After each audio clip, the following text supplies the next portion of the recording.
Good evening. We'll call to order the Monday, it's today, April 24th, 2023 meeting of the Corte Madera Parks and Recreation Commission. Let's salute the flag. I pledge allegiance to the flag of the United States of America, to the republic for which it stands, one nation, under God, indivisible, with liberty and justice for all.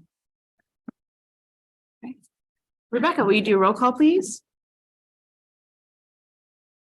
Commissioner Brown, absent. Commissioner Elson, absent. Commissioner Koenig, Here. Commissioner Phipps, Here.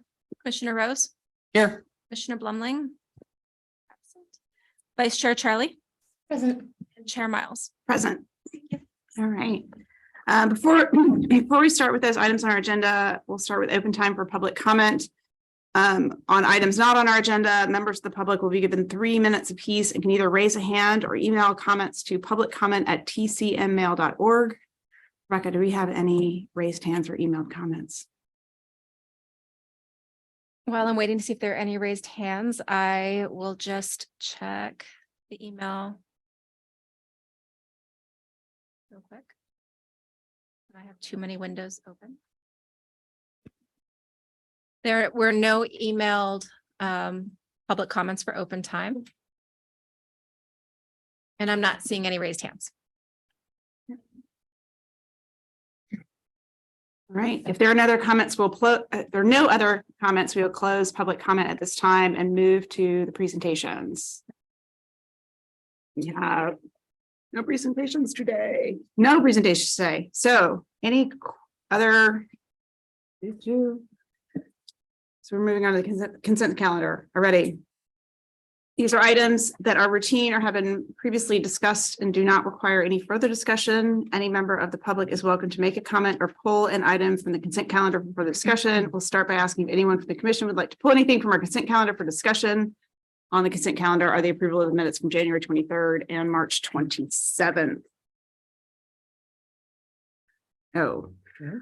Would anyone from the public like to comment on any item on the consent calendar? You can raise your hand or email publiccomment@tcmmail.org. Do we have any emailed public comment? We do not have any emailed public comment, and I am not seeing any raised hands. With that, we'll bring it back to the commission for a possible motion. Would anyone like to move to approve the minutes? I'll move to approve the minutes. We do them together or do we have to do them separately? Yeah. Both January 23rd meeting and the March 27th meeting. I'll second. Excellent. Rebecca, can we have a vote, please? No, we're in the same position, aren't we? Commissioner Brown, Commissioner Elson, Commissioner Koenig, Yes. Commissioner Phipps, Yes. Commissioner Rose, Yes. Blumling is absent. Vice Chair Charlie, Yes. and Chair Miles. Yes. That passes. Thank you. All right. Moving on to staff updates and commissioner reports. Business item. Business items. Update on the Parks and Rec Master Plan Committee from Tim Berry, Acting Parks and Rec Director. Well, thank you and good evening. We are back kind of as a midway update for master plan. It is the only item on our agenda. It's a little beefy, so we decided to kind of pull it out. I'm gonna go through the staff report and then we have our consultants on the line to kind of explain, and we have a kind of presentation. So basically right now, we're looking to receive and kind of provide direction to us on draft recommendations compiled by MAC 5 and RHA Landscape Architects. We're basically looking at high priority amenities in the parks and identify deficiencies at specific parks and facility locations. We are going to kind of do a little recap and then kind of go to our next step. So basically the master plan came in front of the commission on March 27th. There was lots of discussion and good feedback, including support to explore the use of town property located at 508 Town Pius due to its large building size and proximity to the community center and town park. Commissioners overall were interested in the lease term of the pet club. Although commissioners supported exploration and alternative sites, they were also examining improvements for the current community center as well. Commissioners also interested in the details and data were used to generate the facility summary pages and matrices. They're also interested in how data is analyzed and integrated into a practical next step we'll be addressing in phase 3 and 4. Commissioners also questioned the reference to the 2009 general plan as a rating column in the primary program prioritization matrix. The consultant kind of realized that the plan is still relevant and should be a guiding tool for our master plan process. Additional commissioners' feedback noted that providing more data helps them understand costs and opportunities to get the most bang for the buck. For example, evaluating opportunities to support highly desired community events that have relatively low cost to the public. Town council then received a report on April 4th. Town council expressed some of the same concerns. They appreciated very much the very thorough and comprehensive detail put in the entire report, especially the weighting system for facilities and programs throughout the town. Council is looking forward to seeing how the data from the program prioritization matrix will be implemented in phase 3 and 4 and incorporated into the overall action plan. Council members also value the process staff and community have gone through from the beginning of this process back in 2000 to where we are now. Council members discussed the opportunities at Corte Madera Center to provide additional recreation facilities for the department. Several council members expressed interest in exploring the use of 508 Town Pius, the Pet Club building, due to its being a standalone building with great potential for adaptive use, length of current use, and proximity to the community center and town park. Council is also concerned about the loss of revenue in 508 Town Pius, but staff should continue to balance revenue expenditures and all recreation programs to ensure cost effective.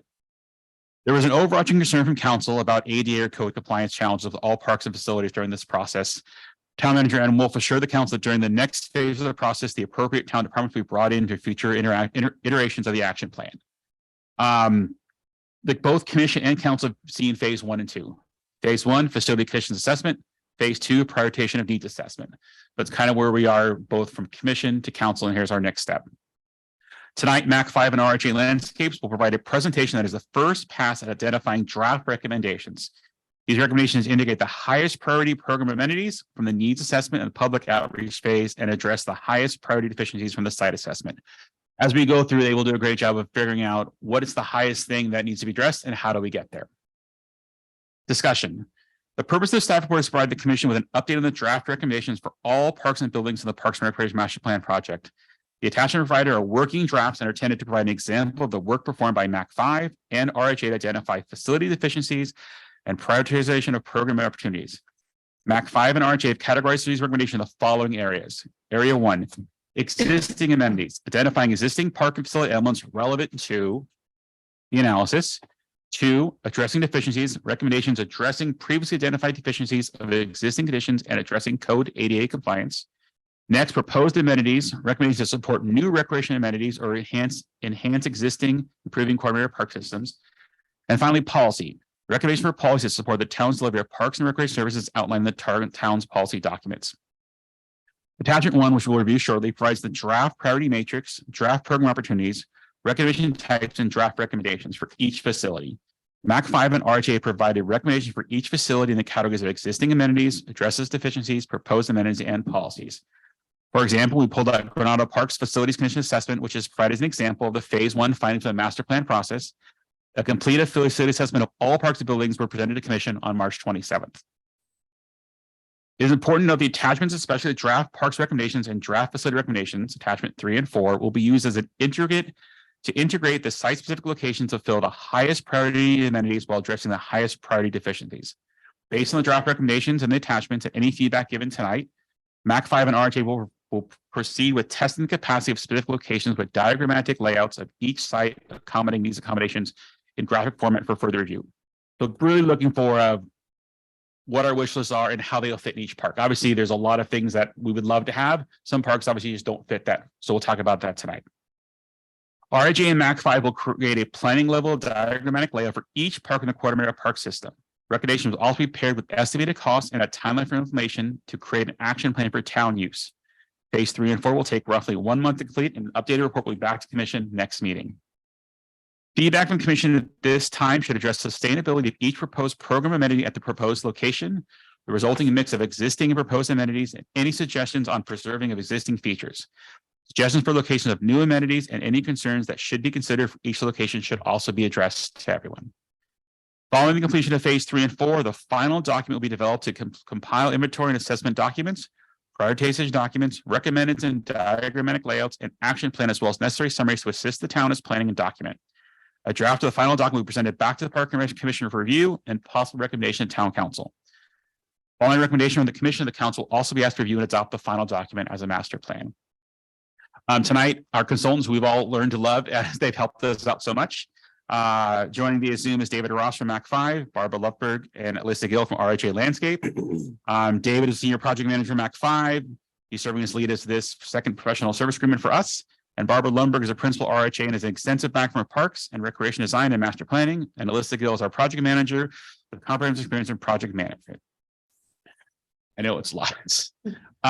So I think, David, would you want me to pull up the slides for presentation? He's on mute, sorry.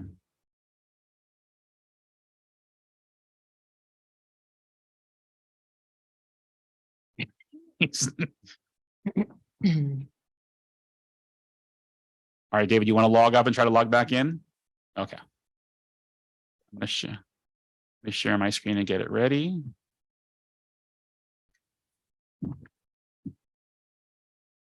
See if he comes back up.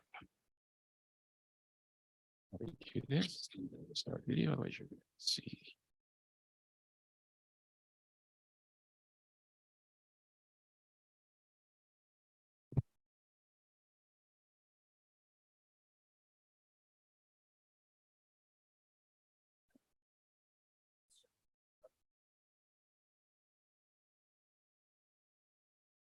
David, any luck? You might be attempting to call in.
I think I'm back. I apologize for that. Are you ready to go, Tim? Go.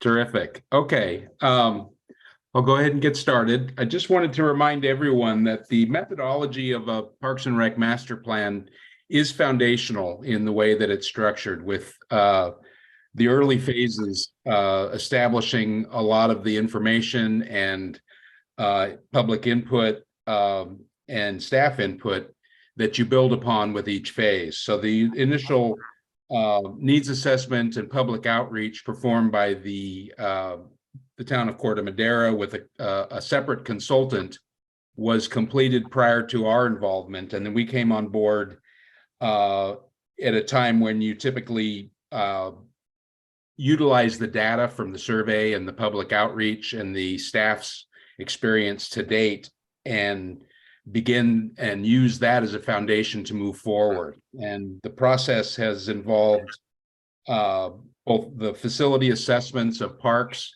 and buildings, evaluating their conditions and their use, and identifying deficiencies that the facilities have and should be addressed in a master plan. And those reports have all been communicated and presented to date. And we've also moved into through an exercise in prioritization of the potential amenities. Next slide.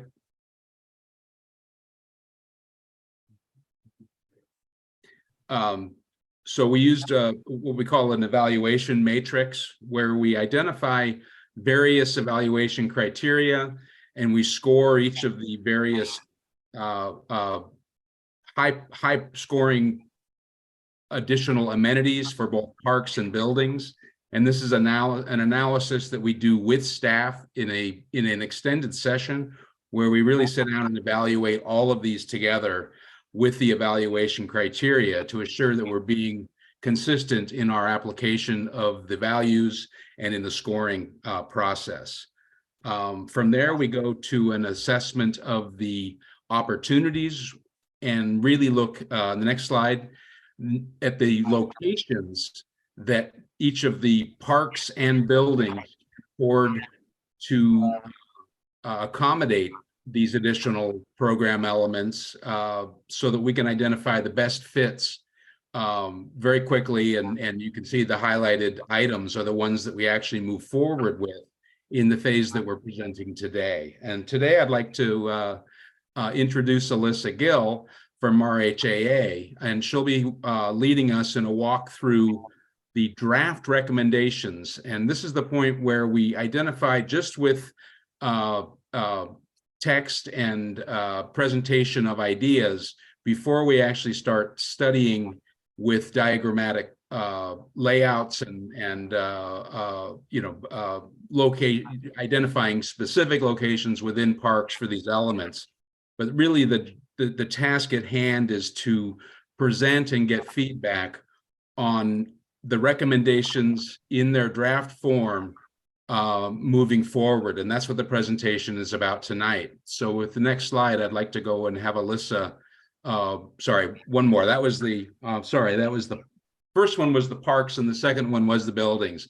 And those have been presented and they are in the packet. I would encourage folks to look at those because again, those are a really important foundational element to the work that we're proceeding with. Alyssa, do you want to go ahead and walk us through the recommendation types? Absolutely. Thank you, David. So as Tim had previously defined these in his report, but I do want to touch upon the recommendation types that we will be presenting again, because it's we wanted to make sure that we're keeping everything concisely categoried. So the recommendations that you will see, there are quite a few today, and they are existing amenities. So we have identified the existing park and facility elements in our analysis, and so we will be including those in our discussion of recommendations moving forward. Our other recommendation type of addressing deficiencies. So these are for addressing just previously identified deficiencies of existing conditions at some of these parks. A lot of these do focus on addressing issues that are related to code and ADA compliance. The next category of recommendation type is a proposed amenity. So these are new recreation amenities or enhancements of existing amenities that the parks and facilities have. And this is really with the goal of listening to feedback that was gained through the surveying efforts, but also just from the feedback that we get today to improve the park systems. And then finally, we do have policy recommendations. So these are a little bit more broader reaching. You'll see that there are several policy recommendations that are repeated through several of the parks. And these are for policies that support the town's delivery of parks and recreation services as outlined in the policy documents. If you could go to the next slide, please. So this is a slide for Granada Park that we have actually taken from our previous inventory and analysis. I wanted to call to your attention here the amenities that are listed inside of this yellow highlighted box. These are the existing amenities that we're working with when you go to our recommendations slides. So we want to show you how we are building off of our prior analysis work to move into this next phase of recommendations. Next slide, please. So for Granada Park, our recommendations, and excuse me if I go a little quick, we do have quite a few to cover. You'll see that some of these existing amenities are addressed either under the existing amenities category or in a case where they have deficiencies that are connected to them, they're addressed under addresses deficiencies. So for Granada Park, our recommendations for existing amenities are to continue to offer a venue for tennis play because it is deemed important to the town. For addressing deficiencies, we recommend updating the existing picnic area, and this includes a matter of accessibility of creating a concrete path from the parking lot so that it can be enjoyed by all. We also recommend repairing picnic tables that are nearing the end of their life cycle and including Granada Park in parking lot repairs that will be taking place as an overall program later on this year. Our proposed amenities for Granada Park include striping existing courts for pickleball, evaluating options for adding new pickleball facilities, evaluating options and interest for an outdoor adventure area, as well as a small children's play area. We also recommend adding benches as part of the Memorial Bench program. And with this idea of thinking about adding new facilities, we recommend evaluating the need to divert stormwater runoff on the east side of the park. There is quite a large slope that does send water onto the east side lawn during a rain event. And so a facility may need to create a swale or some other water control. We also recommend considering a permanent restroom with a pump tank for this park so that users will have access to restroom facilities. And this also includes determining an appropriate size and position to place a park name sign to help visitors find their way to this park. The policy recommendations that you see for Granada Park, these will be repeated in many of our other parks, include reducing the overall amount of natural turf where appropriate. And so this could take multiple forms that we will be considering, whether it's planting alternative vegetation or finding ways to place amenities. We also recommend upgrading the irrigation system for water efficient types of irrigation, and this can help with mainly goals of sustainability that have been identified in the previous town plan. Next slide, please. Might I interject with just a quick question that will help at least me, maybe the other commissioners as you go through? Absolutely. So the proposals, and I'm looking at them slide after slide.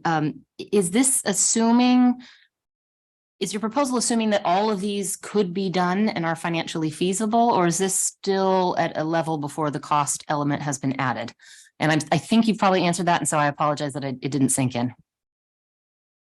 Yeah, I can answer that. I think the intent is really to identify the best fits, and cost information generally will follow as we're identifying,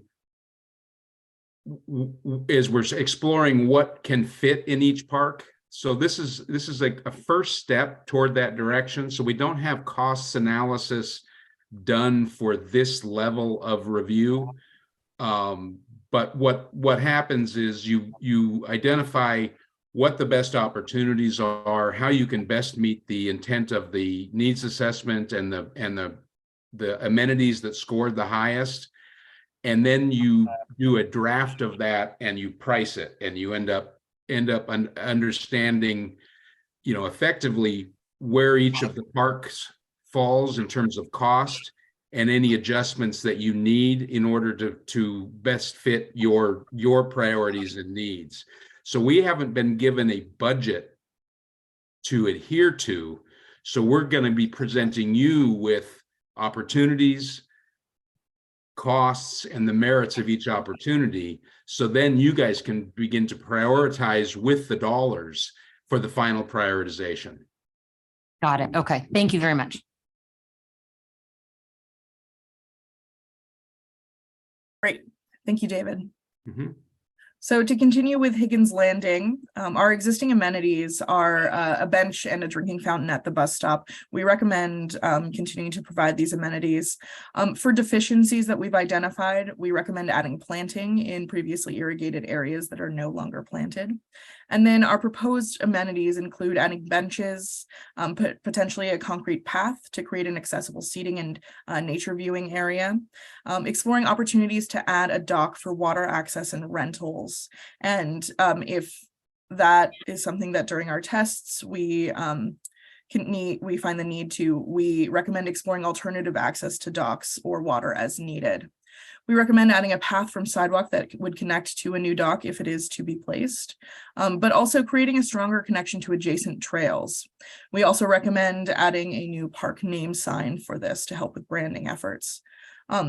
Our policies that we recommend include considering opportunities to provide public parking, reducing the overall amount of natural turf, and upgrading the irrigation system.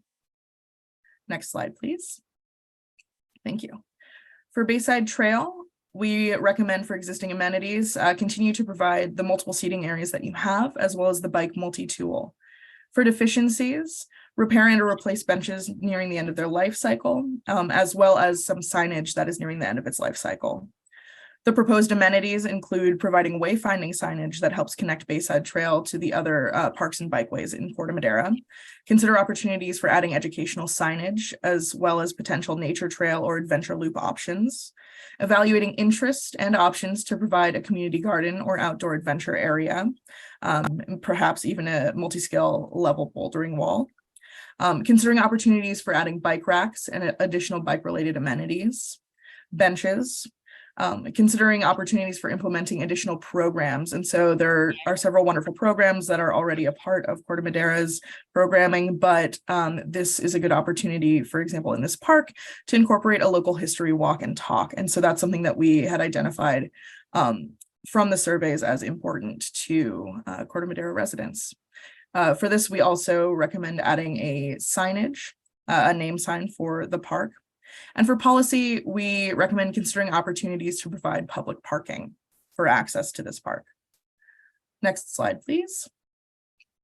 For Cove Park, the existing amenities include baseball, lacrosse, picnic areas, and events programming support. So that includes movie nights.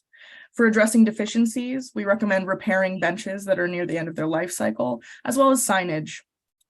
For proposed amenities, we are considering, or we're questioning the frequency of use for the sand volleyball court. And if it is not frequently used, we recommend considering an alternative amenity, such as a bocce ball facility, an outdoor adventure area, an all-inclusive playground. We also recommend that if there is a new amenity, to add picnic tables to support that area. We recommend programs such as supporting regular food truck programming and cultural events, as well as movie nights. We also recommend evaluating interest in options to provide a community garden in this space. Additionally, we're looking at adding benches and determining the size and position for a new park name sign. For policy, we recommend decreasing the overall amount of natural turf, as well as updating the irrigation system. And so next slide, this is for David. This is the Cove Park restrooms. Sure. I looked at the Cove Park restroom building out there, and that's actually one of the facilities in the best condition. It's actually oversized. So this really doesn't have much in the deficiency category. It's really has opportunities because it's got it's a very large facility. It actually has room for additional toilet facilities within its footprint if it's needed, but we haven't identified that need as of yet. And possibly the ability to add some storage component within that space as well. So that one's a pretty one of your cleanest facilities in terms of deficiencies. Next slide. Great, thank you, David. For Skunk Hollow, our recommendations, there are very few here. So we recommend, continuing to offer the venue for both playground and picnicking. In terms of deficiencies, we recommend there are several oleanders that are planted and we recommend replacing them, as well as connecting the existing accessible concrete path with the benches just to provide accessible companion seating. Our proposed amenities include providing shade for the picnic area, the new park name sign, and looking into opportunities to add benches. Next slide, please. So for Menke Park, we understand that there's a lot of recommendations here because there is a lot of interest in this park and area. So for existing amenities, we recommend continuing to support events such as Oktoberfest, the summer concert series, and performing arts events. We recommend considering opportunities to use existing or creating new retaining seat walls for general use in events, as well as providing and maintaining the educational and historic signage of this park. One note that you'll see on this park in particular, we understand and have reviewed the proposed Menke Park site plan. And so some of our recommendations do overlap with recommendations that were made as part of that plan. And so you'll see those here, the overlaps that are denoted with an asterisk in this recommendations list. Regarding deficiencies for Menke Park, we recommend thinning and or removing vegetation to increase visibility, redesigning pathways to comply with ADA standards, replacing a staircase and handrail that connects the lower and upper levels of the park, and considering replacing this paving surface treatments. So from replacing the asphalt with concrete, as well as adding lighting for evening events and increased safety. Proposed amenities include pursuing the plans to upgrade the park, creating accessible pathways. So one thought is to create an accessible path from Corte Madera Avenue and make sure that it continues throughout the park and along through First Street to connect with the parking area on Montecito Drive. That also means continuing a path that aligns with the crosswalk on Tamalpais Drive and the stairs that lead from Tamalpais into the park. And adding a crosswalk in this area from will also help with access to the park. We recommend considering opportunities to expand the park footprint for events and potentially for recreational use beyond scheduled events, as well as supporting programming for regular food truck events and opportunities to program additional programs such as the Age-Friendly Speaker Series. One thing that's important as you consider other events that are going to happen in this space is to provide ADA compliant parking during those events, particularly if the parking lot is blocked off to accommodate a higher visitor capacity. Additional proposed amenities include seating opportunities, educational signage, where can that be expanded, as well as adding cultural events and adding amenities to accommodate such events, including a 4th of July event and annual holiday celebration. We recommend creating stronger connection to the adjacent trails of this area, updating the park name sign, and considering opportunities for additional programs, including local history walks and talks. The policy that we recommend for this park is upgrading the irrigation system to more water efficient irrigation. Next slide, please. So for Town Park, which is also as the largest park, there are quite a few recommendations that we have. We also understand that as it is such a beloved and widely used park that there will be a lot of options here for us to think about. So we do really appreciate the feedback that we will be receiving. For existing amenities, you know, we recommend continuing to offer the venues for the playground, though also considering a redesign of the playground as all-inclusive. And then continuing to offer venues for baseball, soccer, tennis, basketball, horseshoes, and the skate park, as well as picnicking.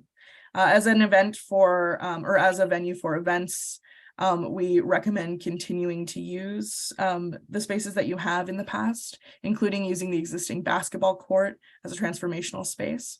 Though one recommendation that you'll see later on does include expanding that to see where you can accommodate additional event spaces. We also recommend continuing to offer the Park Plaza, movie screen, and cafe that are there.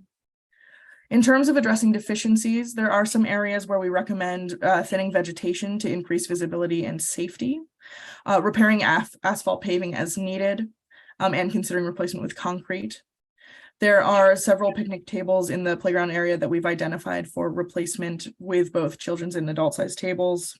Repairing other smaller deficiencies such as at the ball wall, as well as improving instructional signage and replacing signs at, say, the tennis courts that are nearing the end of their life cycle.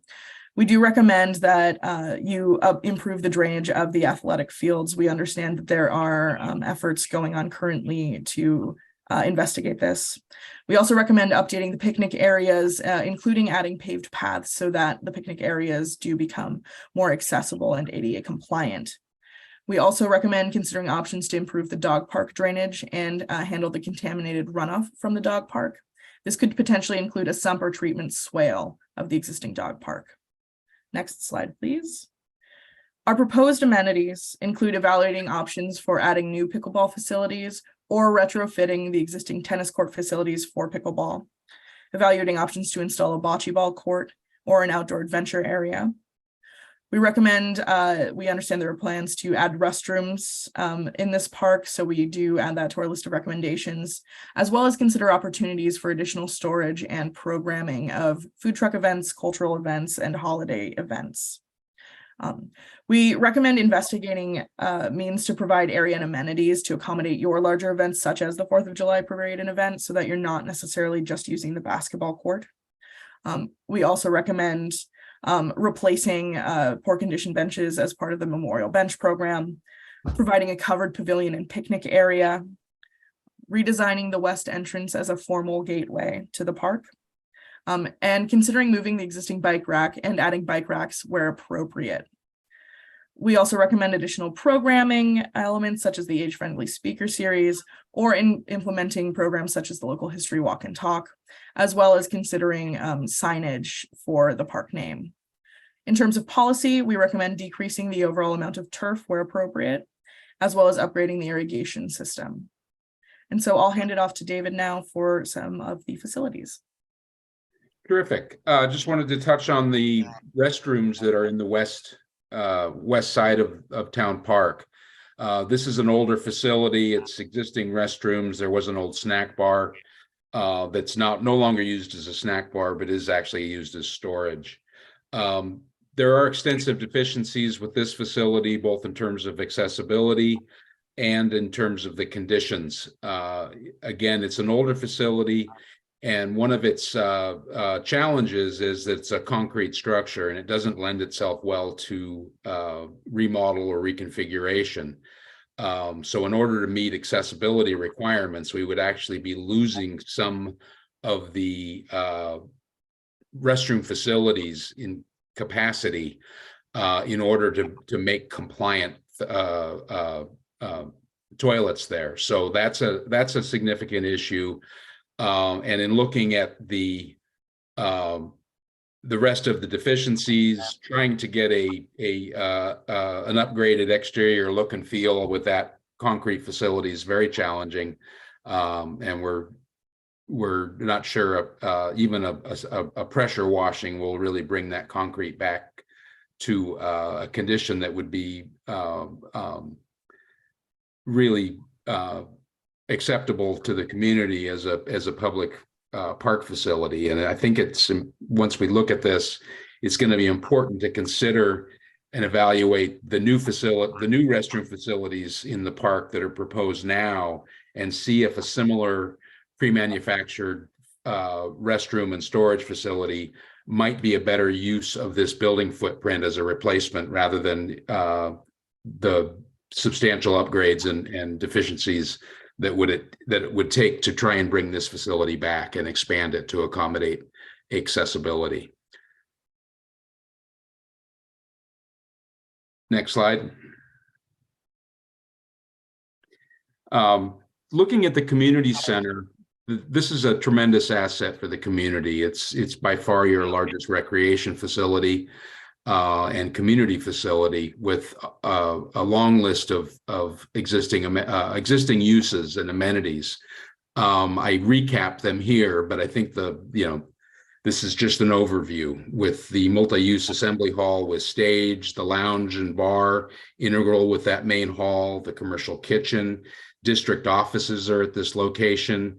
There's a staff break room and meeting space behind the stage, and the upstairs in the loft area is used by the Lions Club.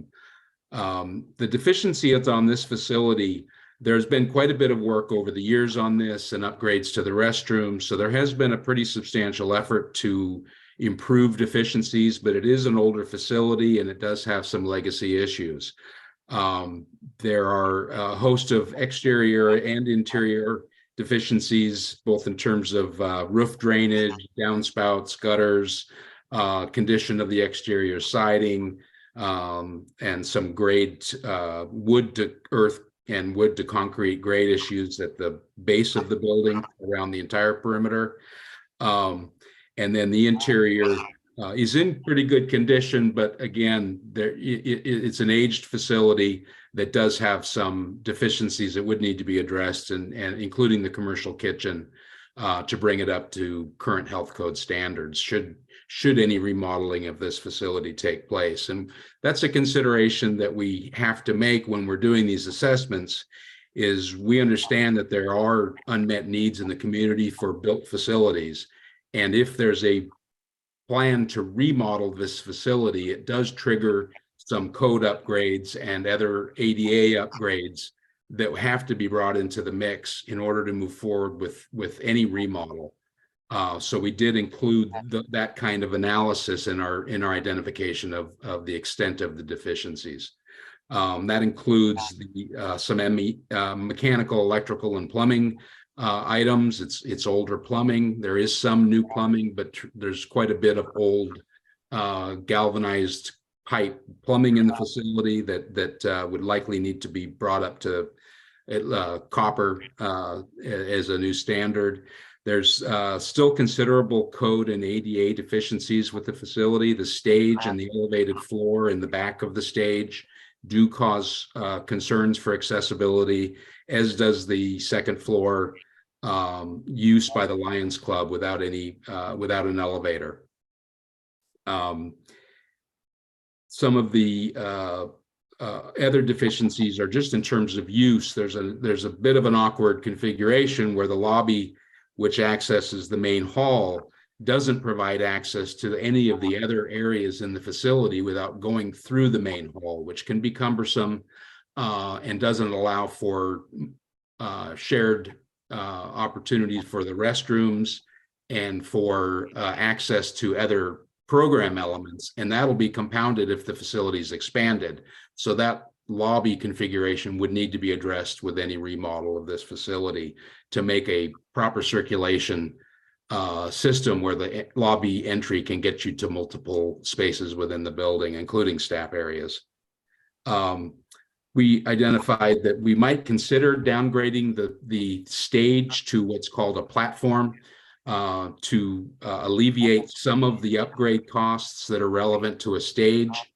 A platform is very common in community centers and rec centers. It's a simpler stage and it has a lot less code criteria because it doesn't technically qualify as a stage, but it does give you an elevated platform for performances and for speakers and a host of uses where a platform is appropriate, where a stage may not really be necessary for this facility.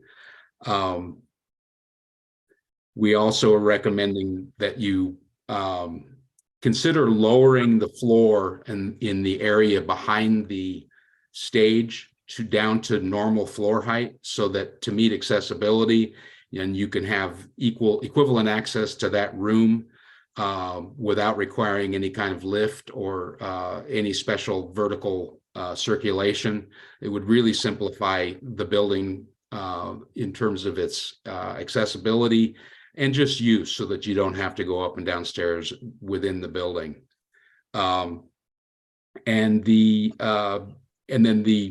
In order to use that floor at the for the Lions Club, ideally you would have an elevator to accommodate that use. And if a remodel were to introduce a second floor component, an elevator could actually serve both the purpose of accessing the Lions Club area, but any second floor program areas that might be included in a renovation remodel.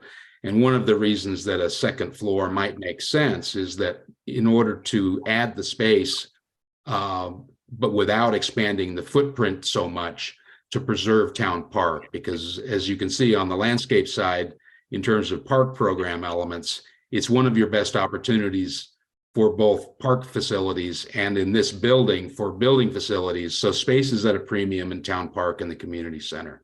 And a second story may well meet your needs without robbing park space. Proposed amenities might include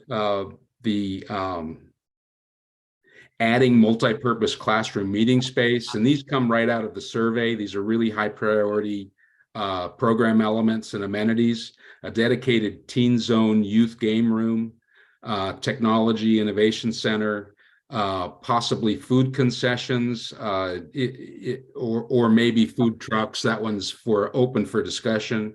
additional restrooms, and the idea came up that maybe these restrooms could be designed in a way that they're more flexible and allow additional use, potentially even off hours. So we could look at that. And enhancing support for some of the uses that it has with the cultural events, the holiday celebration events, and the age-friendly speaker series. Next slide. Just running through some of the other buildings associated with Town Park. The school has the town does have use of the modular buildings at the school at the back of the park, and they are using some of those for after-school programs. And there are 2 rooms, F1 and F2. They're really used right now as multi-use classrooms. In terms of deficiencies, pretty minor deficiencies, although the big deficiency really is that these types of structures, these modular facilities, have a shorter life than you would expect with a conventional construction. And these buildings are well into their useful life. So they are starting to deteriorate. They are starting to have some deficiencies, and you probably want to limit how much of an investment you want to make in addressing these, as the building is just naturally aging and does have a lifespan that needs to be considered. One of the big deficiencies in these particular spaces is there is no restroom associated with them. So in terms of use and accessibility, the closest restrooms are within the school, and it's problematic for an after-school program where the staff have to manage the use of offsite restrooms by their students while they're trying to maintain and operate their class. And so that's a substantial deficiency that we would look to potentially address. So the proposed amenities are maybe to identify that it could better meet additional multi-purpose classroom meeting space needs. Ideally, we're able to find a way to incorporate a restroom, and additional storage would be a benefit because there's currently no storage for alternative programs. And as you use these for different uses, storing some of the furniture that's not used in a current configuration becomes an issue, and it really enhances the ability to be a multi-use facility. Next slide.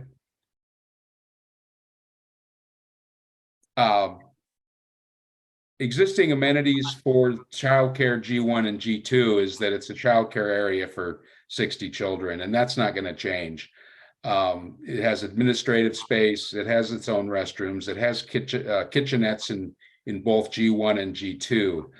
The deficiencies are fairly minor, a few minor ADA deficiencies, and conditions, again, very, very similar in respect to modular construction. You have some aging of the facility. You have some failing of the sagging ceiling tiles. Some of the doors and windows are beginning to leak, and that is evidence of the facilities meeting or starting to get toward the end of their useful life. The original roof is likely to start to experience problems. So I would say you're likely not going to be able to continue to use these facilities more than another five years, I would expect, at most 10, before you end up with the burden of these facilities overwhelming the benefit. So we would just propose to, without too much investment, continue to maintain these facilities and address the deficiencies. Next slide. Alyssa, did you want to talk about Park Madera at all, or did you cover that in your town park? In Town Park, the one recommendation was to maintain the plaza that's there, as well as the movie screen and outdoor area. All right, as part of the Park Madera facility, we understand that that purchase was made, quite some time ago with the possible intent of using it either partially or in whole to enhance the recreation facilities because of its proximity to Town Park. And I think there's tremendous value in that. The city has kept that opportunity with that purchase. And one of the things that we brought up is we should be exploring opportunities consistent with that, understanding that there is very large cost benefit analysis that needs to be done to make decisions about how best to use those facilities moving forward. But if any of that is intended to be recreation, much like the dance studio already is, that's within Park Madera, we see that as a natural growth of Town Park and the community center facilities, and potentially a huge benefit to recreation for the town of Corte Madera. The dance studio itself is predominantly a teaching studio for youth. It's not of sufficient size for an economical adult dance class scale, because the teacher to staff ratio is too low to do it economically. You typically would need a larger footprint for that, but it does meet immediate needs, and it is a good space. And it has been upgraded with the mirrors and the floor and so forth that are working quite well. There is a loft area. It is problematic because it's not compliant, and the only restroom is actually upstairs, and there's no elevator to get up there. So it technically does not meet ADA compliance for the loft. And that's covered in the deficiencies. Also, the entry from vehicles. Have I frozen? Can you hear me? We can hear you. Your My screen is image froze, that's all. Yeah. Okay, good. Thank you. I'll continue. So the entry and parking access from the accessible parking stalls is not compliant, and that's one of the elements that should be upgraded in order to make a fully ADA accessible compliant facility. And one of the thoughts was if that work is being done, maybe you do a larger project that improves the accessibility for some of the retail spaces next door that are technically non-compliant at this point as well.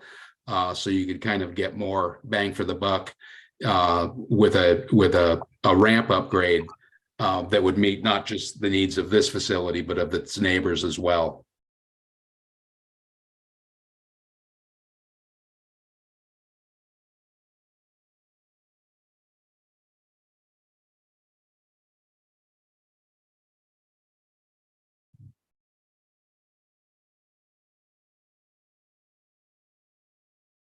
Alyssa, you still there? I'm here. Do you want to talk to the last slide? Yeah, I can address it while David is frozen. Okay, I'll move one more. There may be additional comments that he has from his perspective that he will need to add afterwards. But regarding the 508 Tamalpais building, this was something that we had discussed previously, both at Town Council, where we are exploring opportunities for utilizing this building. And so as this building is, as David previously mentioned, we're looking for opportunities to increase the amount of offerings without impeding on the amount of space at Town Park, as already we have many amenities that we're considering for the area. So one opportunity that we have here is to utilize 508 Tamalpais to revamp the space to be able to offer some of the proposed amenities that we have. So in terms of existing amenities, this has a wonderful retail space and back of house support space, as well as a non-compliant loft administrative space. So revamping this area, revamping this building in terms of being able to offer a second level would require the retrofitting in order to make it compliant. In terms of addressing deficiencies, he has added to address deficiencies that are not already in the adaptive reuse model, but also consider retaining and potentially expanding the loft with an elevator. It looks like David will. David, are you there? I am. I'm not sure why I'm having such difficulty, but I just lost the whole computer for a moment. Okay. All right. I did start to talk about 508 Tamalpais in terms of not adding or not impeding on town park space. And I did go through the existing amenities and address deficiencies. I had mentioned that you would most likely have additional comments. Yeah, I so think I'll hand it back. the real reason that this came to mind and as we began to look at this facility was that it has a tremendous advantage for adaptive reuse that the rest of the town center buildings don't have, or sorry, the Park Madera buildings. And that is that it's got a long span structure that allows a lot of different uses. It's very flexible in the way it could potentially be used to meet your needs. There are columns down the middle, but other than that, it's free open floor space that can handle a wide variety of program elements. And it sits at grade rather than being elevated on a podium like the rest of Park Madera. So accessibility around the entire building is much more easily facilitated. And you can have entries and exits anywhere you want on the perimeter. So we just saw an opportunity here that had tremendous opportunity for adaptive reuse to meet some of these program needs that we're going to be really challenged to try and accommodate in the community center. And this is really the one location where we might be able to accommodate some indoor sports courts. Obviously not at an enormous scale, but it could be of high value to be able to have an indoor sport court to accommodate indoor soccer and indoor pickleball even, that none of the other facilities could possibly meet. In addition, it has the opportunity to accommodate additional multi-purpose classroom space and could accommodate some of the elements that were identified initially for the community center, such as indoor fitness, dedicated teen zone, technology innovation center, and even a climbing bouldering wall. Because of the height, you've got a little extra height here to play with. So that became an option here. So I think in general, we just encourage the continued analysis of this building for potential adaptive reuse to meet some of these needs. And obviously we'd be coming back with costs for that adaptive reuse development because it would take a fairly significant remodel. And then the town would need to compare that and evaluate the costs associated with using this facility and obviously the loss of revenue, not leasing it out. Next slide.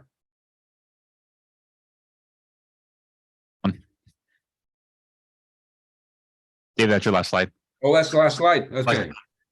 Look at that. We're done. I would like to turn it back to Tim at this point. I'm sorry for the long presentation. We had a lot to get through, but we would love to get some feedback at this point in terms of what the uses that we're looking at, the locations that we're proposing, and any other comments you might have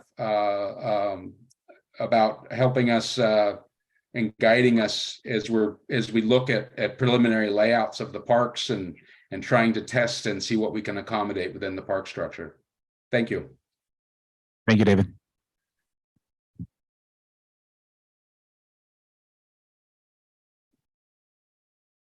Tim, is this the time for commissioner questions? Absolutely. All right, I propose we go through one at a time, five at a time. So, all right, so starting with Granada Park. The thing that kind of sticks out to me is that it's both it's a tennis park right now, and how many things do we want this space to preserve, and do we want to get direction on keep it for the racket sports or expand it to be multi-use? I don't really know how to reconcile what feels like lots of things we're trying to put in that space. I think that certainly keeping it for the existing racket sports is important, and my understanding is as of now, it's not striped for pickleball, so and that's clearly a gaining interest in our community. So that will alleviate some of the pressure on the courts at Town Park also by doing that. But I think there is potentially opportunity for expanding its use in a smaller scale to meet some other needs. If it's a small play structure or more picnic tables, it's a nice area certainly, and serves the neighboring kind of neighborhoods on both sides of it. Yeah, I'm happy to chime in here. I mean, I think it's a lovely park. I do spend quite a bit of time there. I do think it's kind of the hidden gem. I think signage is a great suggestion. I know a lot of people that have never been there, never even heard of it, didn't know it was there. I think the tennis courts are in great shape. I did have a little bit of concern because last time I was there, I did notice some of the fencing was coming down near the back and some of the foliage, but I think those are relatively easy fixes. You mentioned periodically through here reducing the natural turf area. I mean, that gives opportunity to better utilize the space, I'm sure. I know a lot of people take their dogs there and they're very good at picking things up afterwards. I don't know if a dog park if there is even one in East Corte Madera. Yeah, I mean, I think there's a lot of possibilities here. Okay, I have comments in terms of the tennis courts. It looks like the pickleball and the turfs are high demand. And so I like your proposed amenity of adding new pickleball courts. And this is I think a park that could accommodate it. Maybe Town Park 2 over by where there's that hitting wall that I feel like no one uses, but here definitely there's space. And I think if we only restripe the existing tennis courts, it's going to eventually cause some problems in terms of demand as pickleball becomes more popular and the certain group of people who still want to play tennis start competing for the same space. So I do like your adding the new pickleball facilities somewhere, and there is definitely space here. I would agree with that if we are going to consider adding courts, this is a great location for it. Because Town Park feels like it might get crowded with facilities. But certainly in the short term, striping the courts is an easy thing to do. But I agree, if we're looking for a place to put pickleball, Granada Park would be a great option. So I have both couple questions and then potentially comments. One is I also really like this park, but looking at just sort of the dotted white line, I assume this is a question. Is that at like the official boundary line, or is that sort of a rough guesstimate? Do we know what it's buttressing up against? Melissa can answer that. Melissa, did you freeze? Oh, no, sorry, I couldn't hear you. So the line that's shown on this map is the current boundary. Granada Park is currently under a joint use agreement with the adjacent school. And so this is the boundary that's been established for park use. You'll see on the east side, it's actually a slope that leads back to the residential area. So Granada does sit somewhat in a nice little pocket that's lower than many of the residential areas. So you do have opportunity there in terms of just shielding it from too much view, etc. But the boundary that you see is the joint use boundary for Town Park, or excuse me, for the town's use. Okay, thanks. Then I actually just wasn't quite sure I understood. I mean, I understand the words, but reduce the overall amount of natural turf in exchange for what? And I just that essentially means removing like the grassy area and replacing it with something specific, or I just didn't understand what that meant here in this context. That's a fantastic question. Thank you for bringing that up. So we haven't specified anything to replace it yet because we understand that will have to come, that's on a park by park basis. But the idea behind reducing the overall amount of natural turf is not only the amount of maintenance that's required to upkeep the turf, but also the amount of water. And especially as we're looking at means of reducing water, this could become a variety of things, whether it's creating areas where you plant some drought tolerant natives, or if it's something where you add a different amenity. Both of those things will reduce the overall amount of natural turf. So I do want to be clear that we are interested in maintaining the spaces of open natural turf that are used, whether as seating spaces or as play fields, etc. This is for smaller areas where it's not necessarily where you would want to continue to maintain that turf, and could instead plant a garden or find another alternative. We intentionally kept this rather broad because we wanted to be able to invite comment and ideas and sort of inspiration from any resident. Is the turf here irrigated? Is there an irrigation system here? Yes. This one, really? Yeah, there was irrigation water there. I don't know. It looks like the entire area. I mean, it is, and this, I don't know when this picture is taken, it does look like a striking difference of color. So it would suggest that it's something, but it's also, as you said, a little bit in the basin. So I wasn't sure if that was, it's just shaded and it's retaining its luster better. But having been out there a lot and run around my kid in that little field, I didn't think it was irrigated or even maintained. It's not what the gophers are telling me.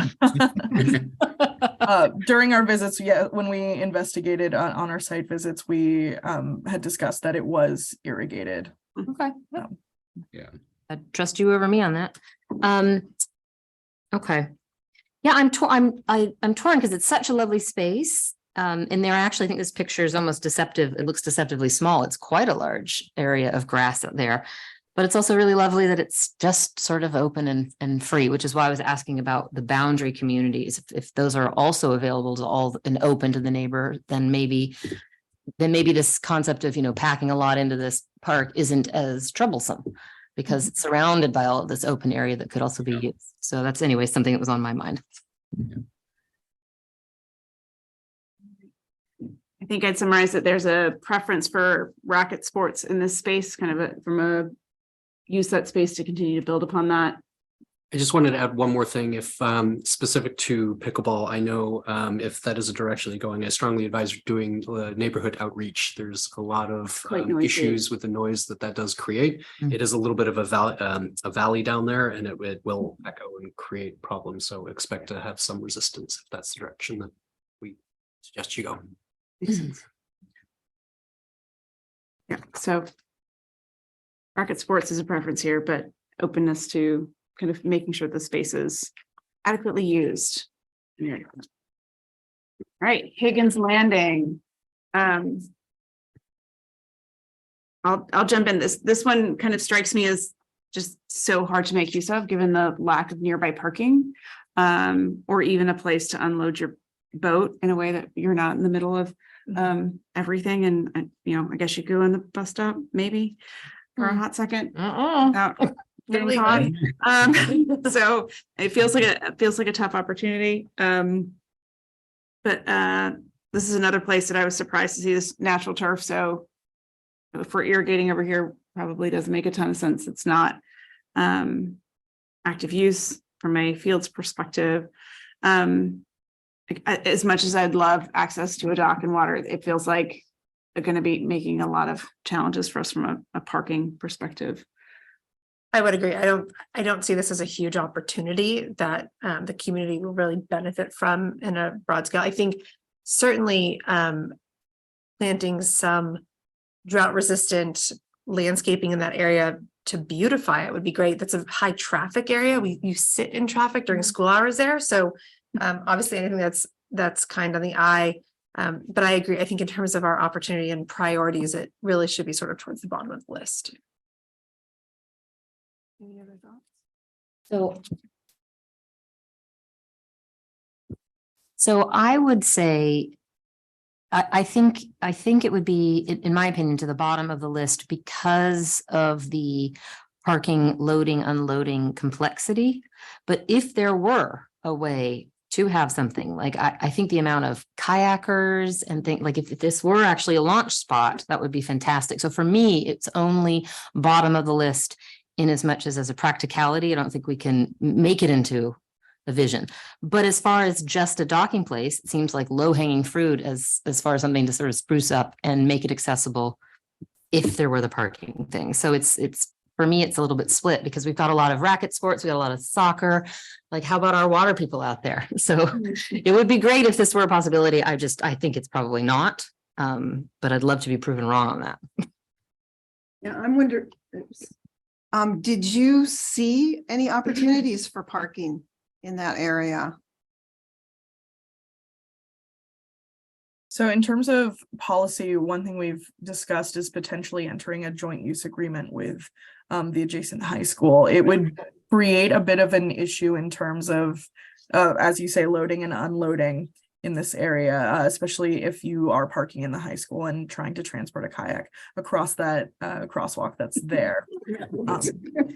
So yeah, it might, so it's something that we're talking about, but I think that is what leads us to the additional recommendation of potentially looking into alternative options for water access. I think that's where I'm left with. This clearly isn't the best opportunity, but I agree. If we had a public dock, it would be fantastic. Where else might that be? Is it closer to Bayside Trail or along the side? I mean, I don't know who owns that little. There's like 5 parking spots between the village and the Trader Joe's area. Is that has water? If it's high tide, you have access, but not at low tide. I have no idea. I would have to take another look to see the area that you're specifically talking about. And I will say, I think also the area that's closer to Bayside Trail is there's some preservation of open space that's outlined in the town plan from 2009, which I understand is a relatively old plan. But if that area is marked as open space to be preserved, it might not be good to have that water access there. I know that internally, I think there's continued discussion of looking at this. So that I think would have to just be a continued conversation. I think that's very reasonable. Yeah. I think that area that you were referring to, I think it is, or once upon a time at least, was a wildlife sanctuary. I think it is too. I think it's Audubon. Yeah, I think Audubon. about it, it's the birds. I did have another quick question. It looks like going back to Higgins Landing, what is the structure on there? I didn't see it specified in there. What is it, a pump station or? So the structure that's currently there is an old, it is used as storage currently. It was part of the old boat dock. And currently the Parks and Recreation Department uses it for storage. It could be retrofitted potentially, but that wasn't necessarily part of our scope for this project. Yeah. We just called the boathouse. We have a lot of 4th of July supplies and other supplies in there.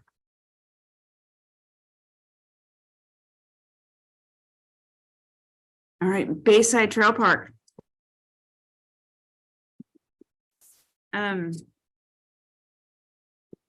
This is one, I mean, I think it's a great running trail. I get a hard sense of like, how do you put things there along a busy road?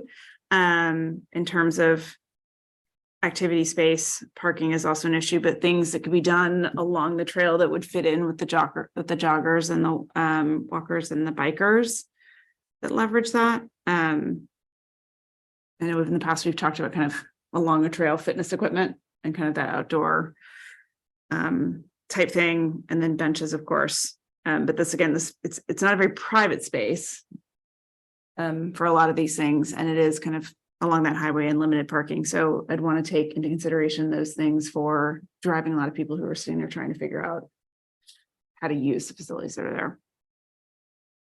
Yeah, I would agree. I also think that it's, there's homes that run along the border of that narrow park, and anything that's produced a lot of noise would not be favorable in terms of like a kid play structure or climbing wall or area of such. So I agree. Where do people park here? I've never gone over to use it, so I don't know. Where do you park? Come from your home in East Corte Madera on foot or on wheel, or if you're gonna go maybe park at the village, I would imagine if you're trying to access it by driving. It's a decent walk from the village. It is. Yeah. But also the way I see this used is as a biking and a running path. So people aren't coming to this park to use it in that way and parking. It's like they're using it to get through to something. For me, although I think it's great to maximize space to the extent you can. This one seems like it's meeting its best and highest purposes. Maybe, you know, a few more benches so people can enjoy and take a break. But otherwise, I don't really see this as personally too viable for many more other things. Also because of parking and close proximity to all those homes. I agree. I also think that we've done a lot of improvements there in the last 5 years. I'd say you have more benches. There's the bike tool. I mean, it's actually, we've done a lot there. And that's, I agree. Not much left to do, I think, at this point. Is there an opportunity to connect it to the overpass that is planned? People are expecting to be able to go to both sides of Corte Madera and be able to use their bikes or walk. And this seems like a logical path that they would use and then continue on over that overpass. And there are crosswalks that get you to both access it. And this connects through kind of on the north side of the village. Yeah. Sorry. Yeah. Yeah, on the north side of the village. So it does connect kind of all the way Oh, through. okay, yeah, over by Trader Joe's and Yeah. where the mural is gonna be. Exactly. Yeah, Yeah. it's all the way through there. Mhm. All right. Any more on Bayside? Right, Cove Park. You know, as somebody who lives on the west side, I've been spending a little bit more time at Cove Park and it feels like, oh, wow, there is a big opportunity here. There is, you know, access to the playground, which is part of the school. There, you know, it's a huge field. It's got a nice bathroom facility. And so I feel like investing here and making, you know, the parking look small at first blush, but there always seems to be a spot, even in between baseball games. So I feel like there's a big opportunity here to get more use out of this space. And set it up, whether it's continued investment, feels like kind of playing on the athletic fields, getting this to be potentially, can we be both baseball and soccer in that space? What could we do with that volleyball court if it's not actively used to kind of really make this a second kind of sports athletic facility for the east side? I think something that is, I don't see noted here in proposed amenities that I think really should be is the improved turf, the natural turf in this field. Yeah. Alongside that of Town Park. I think they need to be, when we speak of it, it should be both of these parks. This is an opportunity. It's currently used so much for baseball, but certainly there are soccer practices, flag football practices. I mean, that field, it's big and it is well used and it deserves to be improved as alongside our Town Park fields. In regards to the volleyball, I have seen people use it. I don't know. I'm not there all that often, but it'd be curious to figure out how best to assess the use. I know the court at Piper Park is used quite rigorously, and I don't know where else there are other courts. So I presume it probably is, but I just don't know. So I'd hate to assume it's not without really researching that. Yeah, so I want to sort of echo almost everything that's been said. This park is a fantastic space. I think it would be used more for soccer if the field were, this outfield area were better maintained. I dare say in many respects, it's worse than Town Park as far as quality. So I think improvement would beget use for soccer. And so I'm glad to hear you also say that you saw that the natural turf upgrade wasn't on this list, but I think it very much should be. I see the volleyball courts used sort of sporadically because some of the older kids at the Cove at recess, it's a way to kind of be separated from some of the other the kids on the playground, maybe playing. It's another place to be, but otherwise I don't see it used that often. So I am really curious as to how we get good data on that to make sure. But yeah, I think the parking's okay. You know, you can always find a spot. There's stuff, but this is a park that I think is really well used and deserves some attention. I completely agree. I'd also like to echo, it definitely needs some work. I think, judging from how popular soccer as well as baseball is in this community, we need to have three, like beyond decent, some fields that we need to be proud of in this community. And this is a huge field that has so many possibilities for all sorts of sports. I see people in the community playing sand volleyball as well as grass volleyball right next to the sand volleyball court. So I know that there's at least like a second option. And I do believe Piper Park is the only other sand, and that's a beautiful beach volleyball area as well. So it's not like we're getting rid of the only sand volleyball spot. But again, I don't know how often it is. I don't find myself looking over there too often. But that field definitely needs a lot of work and to be thought of as a soccer field and not just a play area, how it was originally designed back in, I think, the late 80s or early 90s. Yeah, I think that in addition, the play structure at the school is open to the public all the time. There's that little tot playground also. So I really think that the investment in this park is the field, and not just the turf. In fact, the baseball field is where the soft baseball. I mean, when I say fields, the whole thing included, but of course the benches and there's some decent bleachers. But this has a lot of already established amenities, and if we can just enhance the fields, we're going to be better off. It will need more storage if we're going to invest in kind of these additional spaces, places for these groups to store nets and equipment and whatnot. But I think that can be accommodated, it sounds like, either with the bathroom or those tents that seem to be everywhere. Yeah, this park has got just so much potential.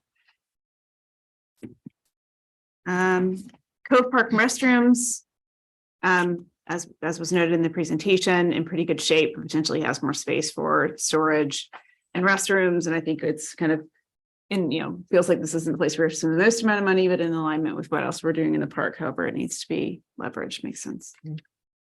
Yeah. Skunk Hollow. This is one of our newest playgrounds. Tim can correct me. We're less than 5 years old on this one. Right. So we've done a lot here. This has been a big investment for many parks. I think we've kind of beaten up all the various options of things that we are not going to put in there.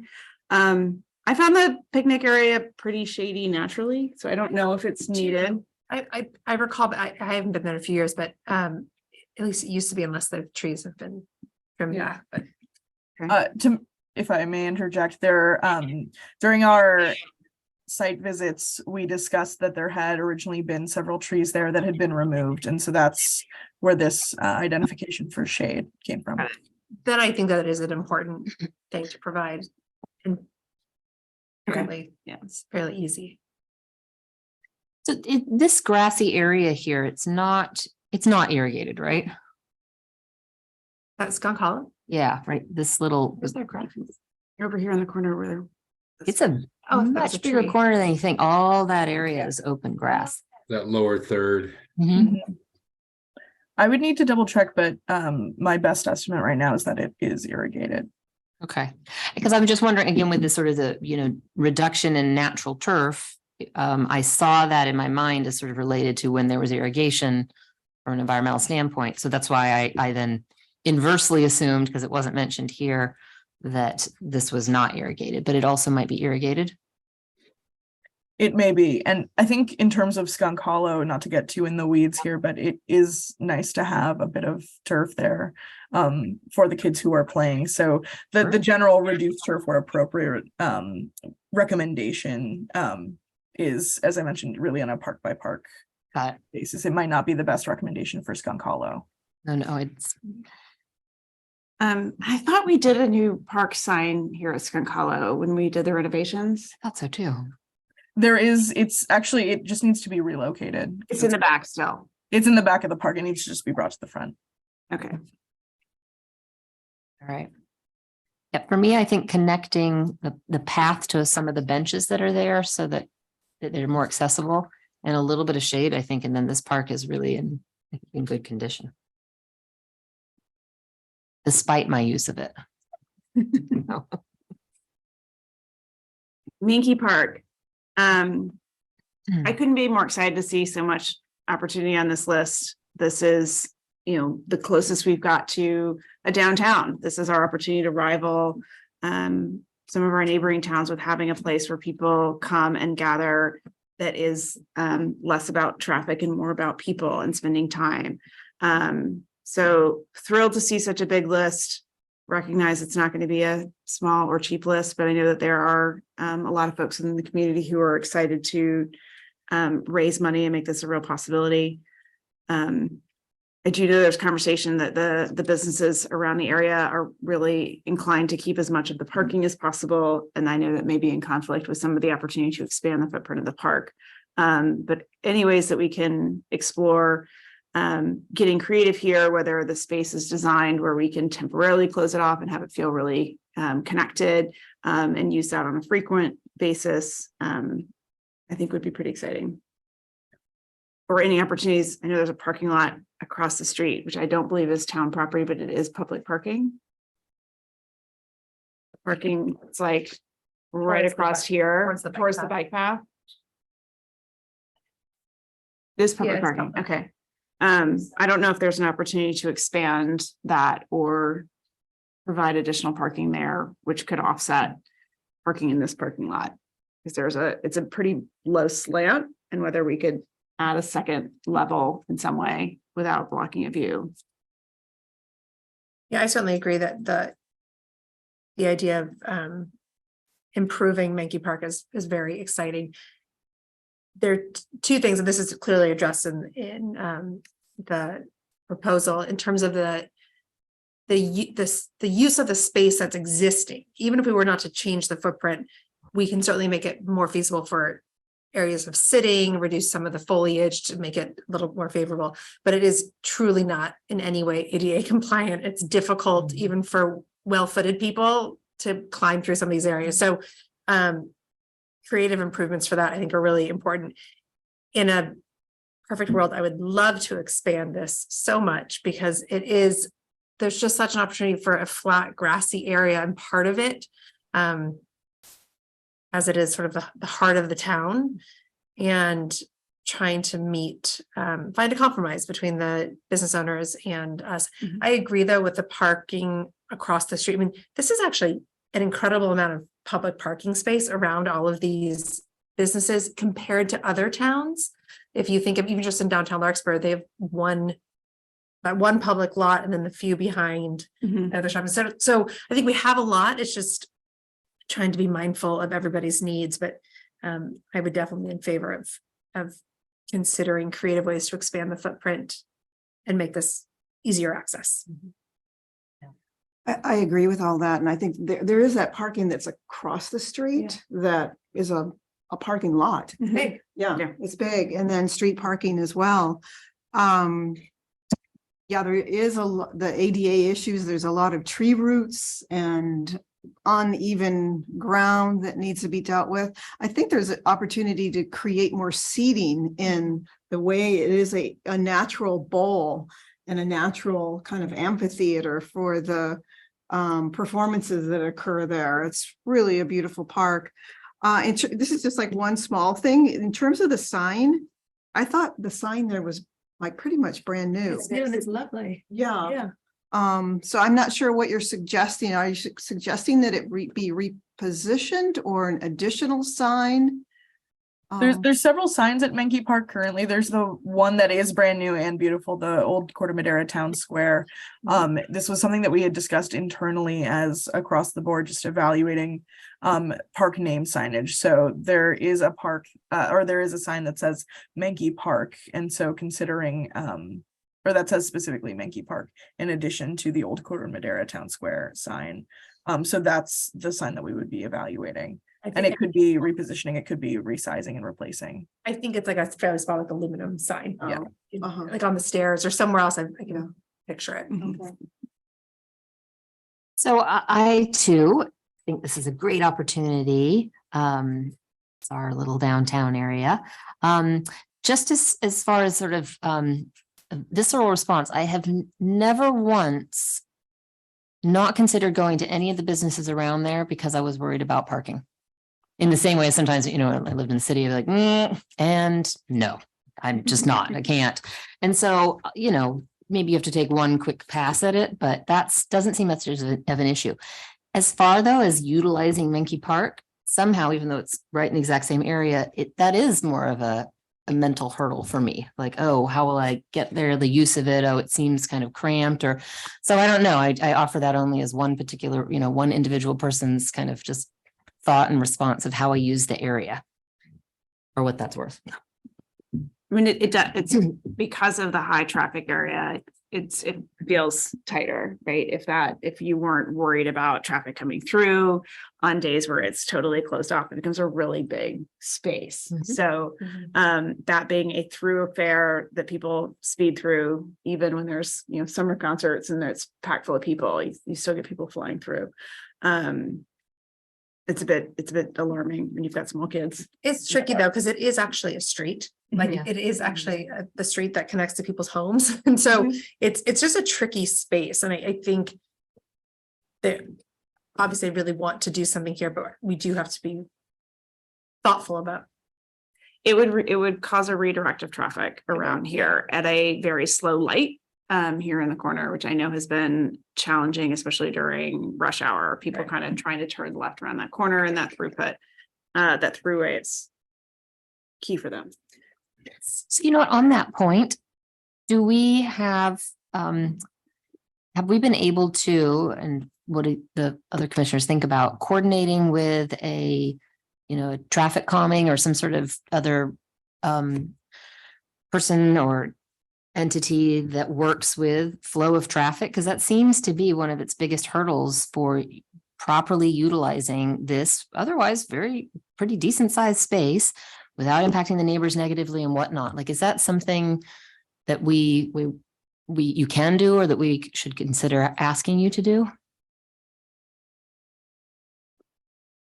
So for example, just Rebecca, and you might know the company, I can't remember, but around on the east side, there were some traffic calming measures on El Camino, and when the town worked with experts in that field, and they came up with some changes.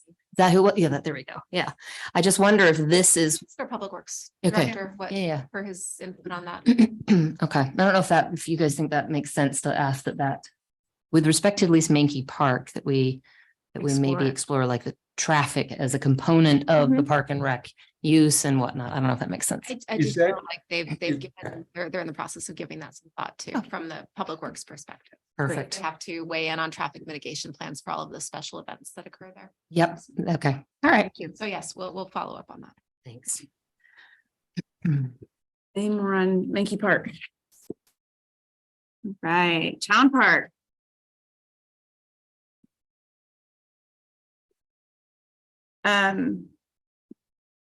Deficiencies all make sense. I think we've got a note here on improved drainage of the athletic fields. I think we'll probably spend a lot of time talking about what we need to do to support our athletic fields.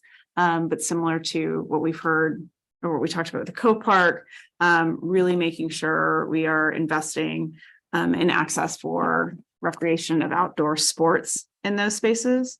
I think it is an interesting conversation to talk about pickleball courts and tennis courts here. I think we should talk about kind of the addition of taking up spaces and activities in Town Park and our preference for that versus other places.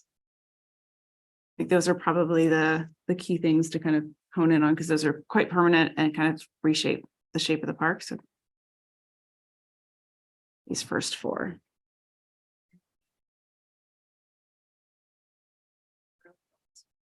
I think I'd be interested to see what space would be proposed for potential new construction of either pickleball or bocce. I think both are great. I mean, it clearly, anything that brings people together to the park to be active is great. I suspect there's some corners maybe tucked away or areas that are underutilized that would be great for that. I would be hesitant to support putting that in the middle of an area that is already either crowded with other facilities or takes away from other usage, which I'm sure everyone would share that. So I think I'd be curious for recommendations on potential locations or one or both of those items, similar to the restroom process we went through in terms of locations. Right, and I have a comment on the considered continued use of existing basketball court as a transformational space to host events. I thought that we weren't using the basketball court anymore for that after it was renovated and beautified. I thought this last 4th of July, it was not allowed to be used for that. We're having conversations about. They used it this last 4th of July. They just put plywood down, so they didn't destroy the court, but they did use 4th of July this year. Oh, good. Oh, Good to okay. know. So that it wouldn't Correct. get wear and tear. Yeah, okay, that's good. I'm wondering, could we consider some kind of a event space in future areas like the 508 Tamalpais or the back of the community center, sort of an indoor outdoor that was talked about at one time, sort of rather than, using all the time and materials to set something up temporarily on the basketball court or anywhere else, that there be some kind of a permanent space off the back of a community center where that's indoor, outdoor, or this 508 Tamalpais, which it backs up to the park.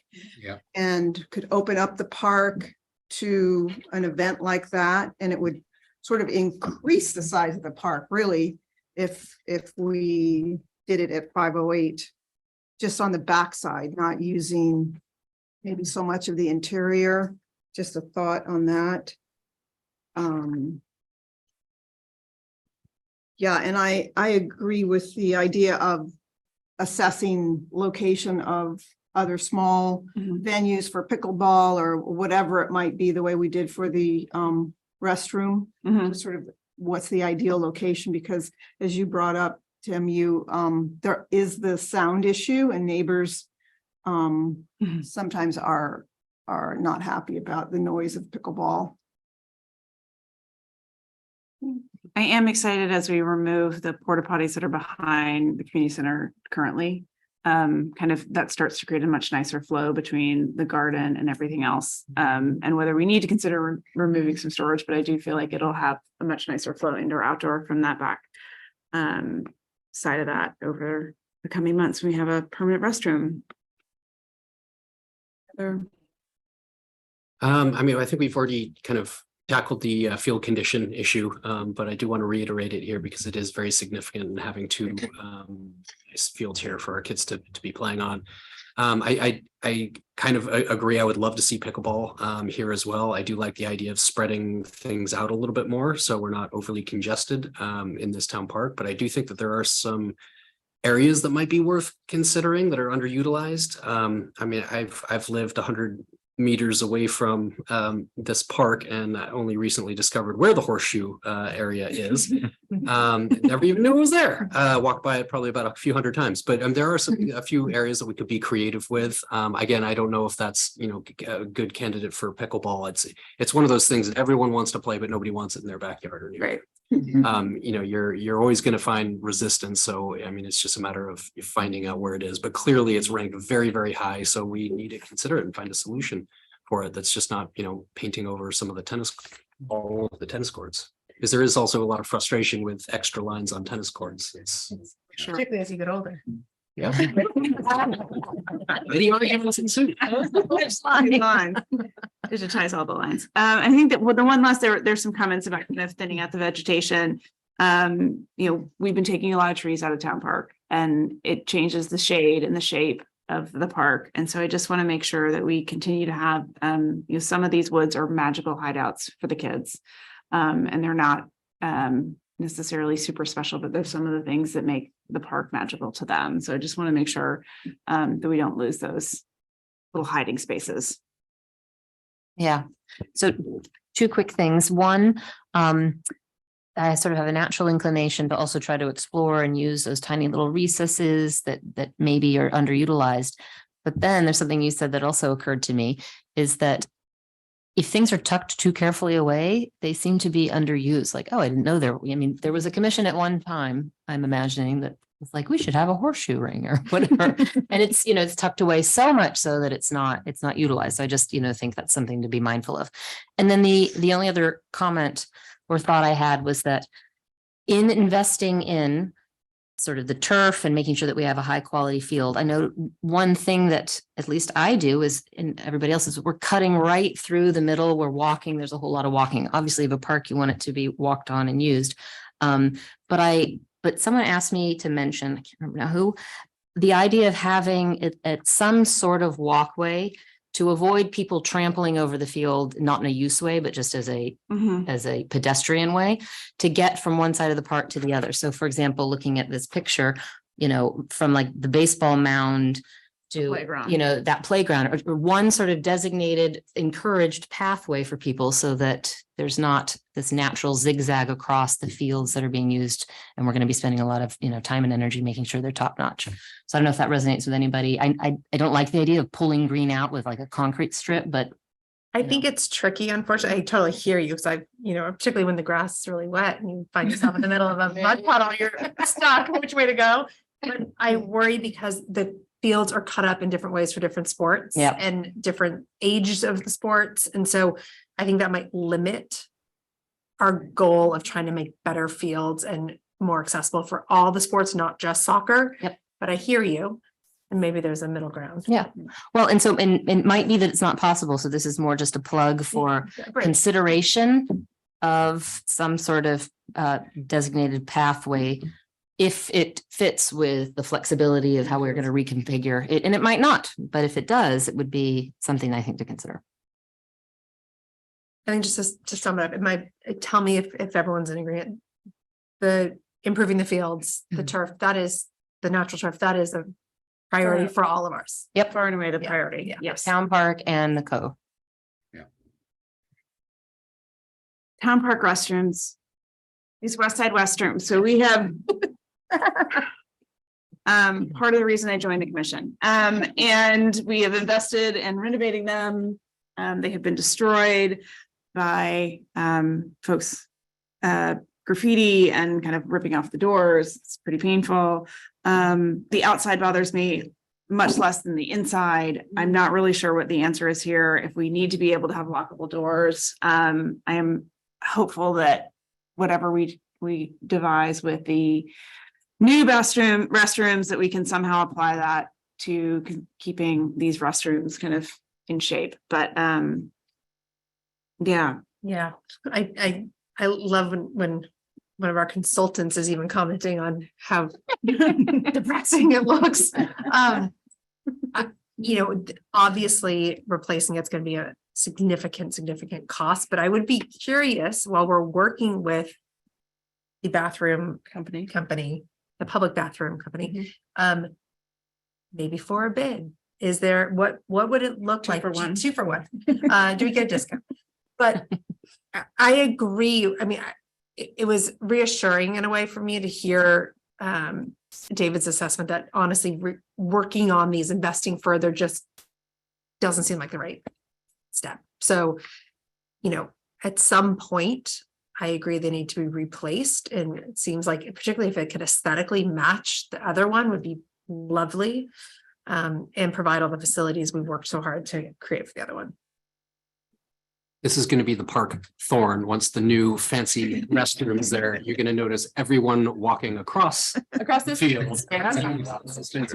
So I think that it's going to all of a sudden be bumped and people are going to be commenting even more because this thing, you're right. There's a power wash isn't going to fix this issue. A jackhammer is probably going to be what fixes the situation. But we have plumbing, so ideally less expensive to replace than Right. our new fancy bathrooms. Okay. I mean, You have power and plumbing. Yeah. Okay. You just have to cut it out and put a new one on top. Perfect. Can't That be sounds super easy. So let's do that. Let's So agreement, no investment further into the existing bathrooms, no significant investment. all right. The community center. We've known for a while that there were things that need to be done and opportunities. And that once we kind of open that up, we're opening up to a lot of code and compliance. work that will be expensive to manage. But it sounds like there are quite a few kind of creative ideas here to address the deficiencies that would make the space more flexible without needing an entire rebuild. So I'm excited to see that, because it is a very large space and it's not easily partitioned for smaller groups, right? So a little group, kind of gets swimming in there. So I'm kind of excited about all of these deficiencies, and then, the amenities around kind of how we use that additional space. And it feels like, the second floor with an elevator could be a meeting space or a teen room kind of tucked away in a nice opportunity. So I'm excited kind of for the combination of both of these. I'd like to throw a comment into the mix because it didn't come up in our presentation, but I Ashley shared a progress on a potential expansion design. Has that ever been presented to Parks and Rec Commission? I'm just wondering how much traction it got and how much thought has gone into it, because she did share that with me. There was one, is this the one that there, I think there was one a number of years ago that circulated, but not one that's been in recent memory. Okay. Yeah, there might have been one about 2 years ago. Yes, I remember Approximately. discussion. And I think that's it. presented and discussed, yeah, with upstairs area and classrooms and. I think that the fundamental thing here, though, before we can consider what we should do with the community center, is whether or not we're going to use I mean, keep park space. I mean, No, the Park Madera space, yeah. 508 because if we are, then you can limit what you're going to do in the rec center and sort of Agreed. Yeah. maintain it as is and improve it without significant investment, and focus all the investment on the other one. If we're not going to use that, then we circle back to all of this. So I agree. I don't really necessarily know who is best to make that decision. I mean, it's a huge matter. So Yeah. It almost feels like we should table some of this discussion to some degree until we really know which avenue we're taking.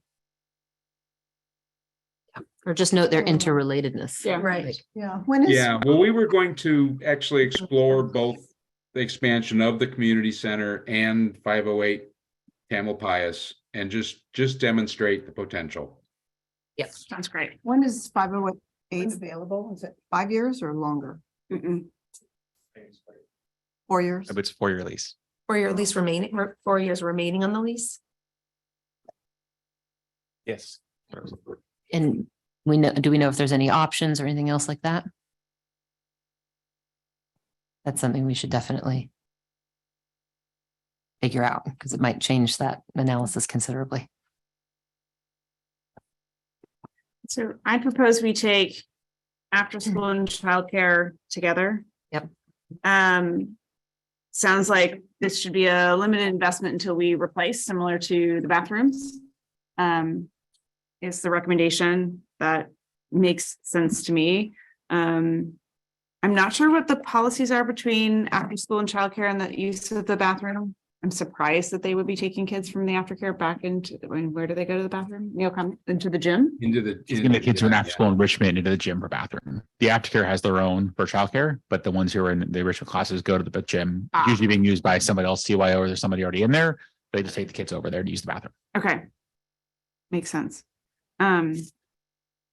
So one thought I had on that is maybe it's worth exploring a remodel that would allow shared use of one of the childcare restrooms. If we could configure it in a way that didn't disrupt the security of the childcare center.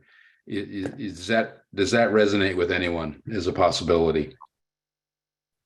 So you could enter the childcare building from some kind of exterior door into a restroom that could be locked off from the childcare during after school use.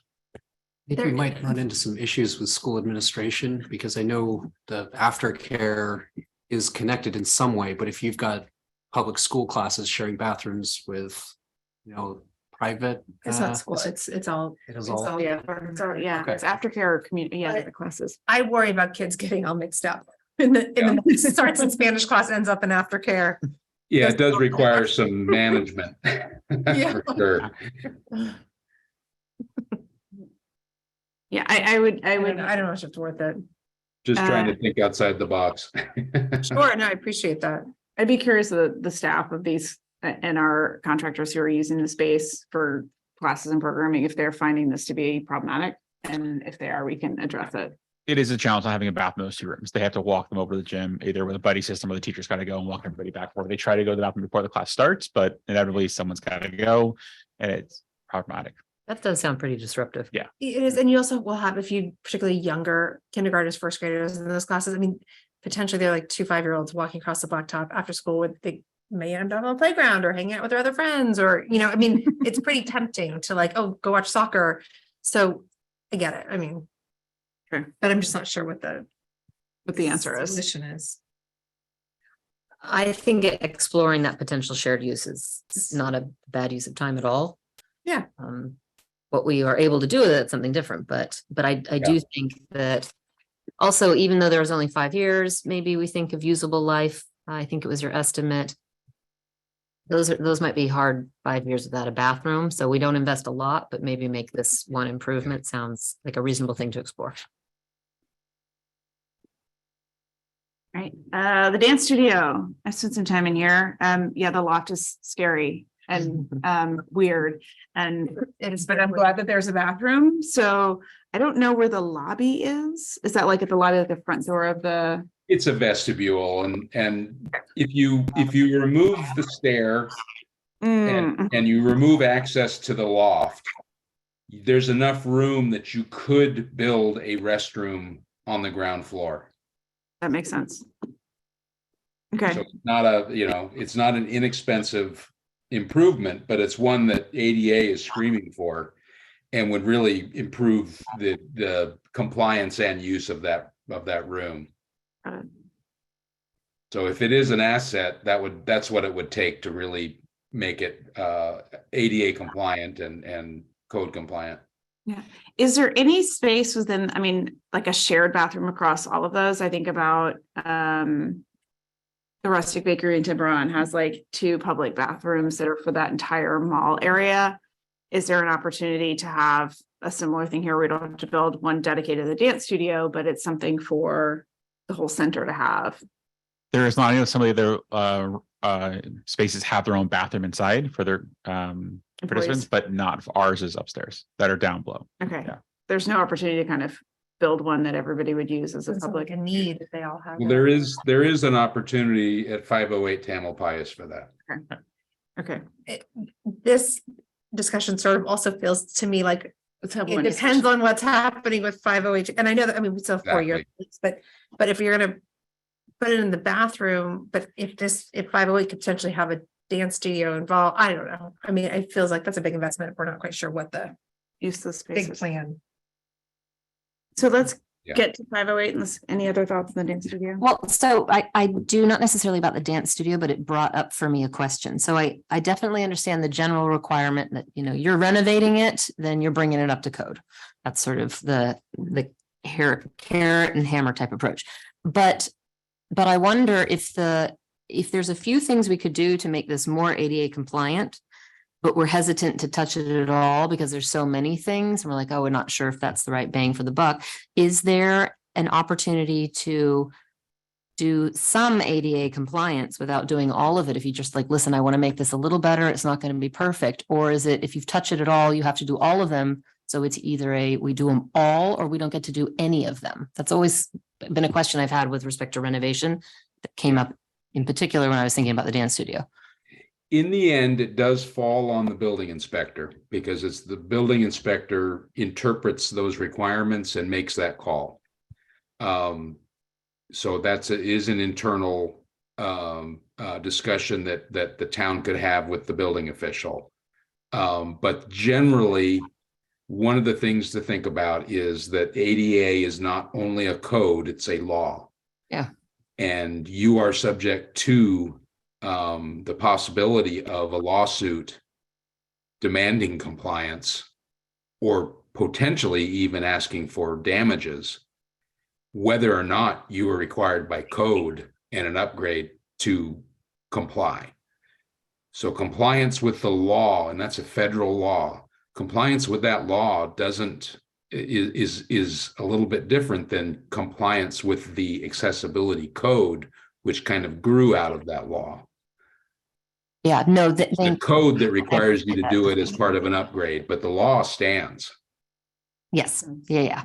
No, but, and I appreciate that difference. I was just wondering if sometimes the building code part could be a barrier to even touching something, even though we understand under the law, we should definitely do all of them. Yeah.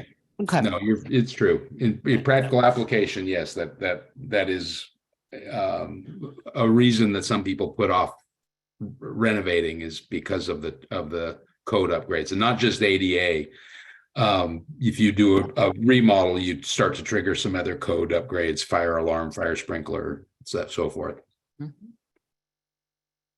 So let's go to 508 Tamalpais, because I think that Dance Studio, 508, the community center all work really well together, and they should be thought about holistically. In my point of view, the community center is really great for events and large moments. And if we can carve up the space a little better, we could have more meeting space. That is ideal. The dance studio is a dance studio. It could potentially be a meeting space, but that would require kind of being able to bring in chairs, but it's a great little dance studio. And 508 Tamalpais really lends itself to kind of sports courts, indoor fitness, these kind of things that we don't have anything like that in our community, and being able to kind of make it more exciting than classroom space, which I feel like if we're desperate, we go to Neil Cummins or we borrow one of the schools as we need to. So I'm excited about using that space in a way that is unique to that space and kind of net new.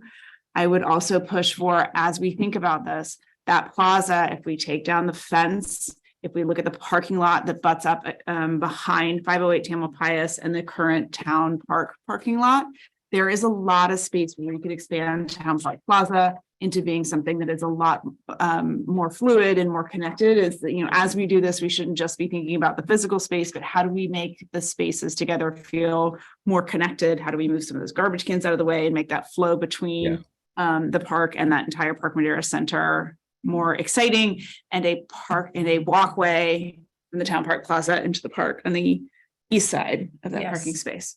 So please don't forget about kind of just that reconfiguring of some of those things. I don't think they're big asks, but I think it will go a long way into kind of making the whole space feel really integrated.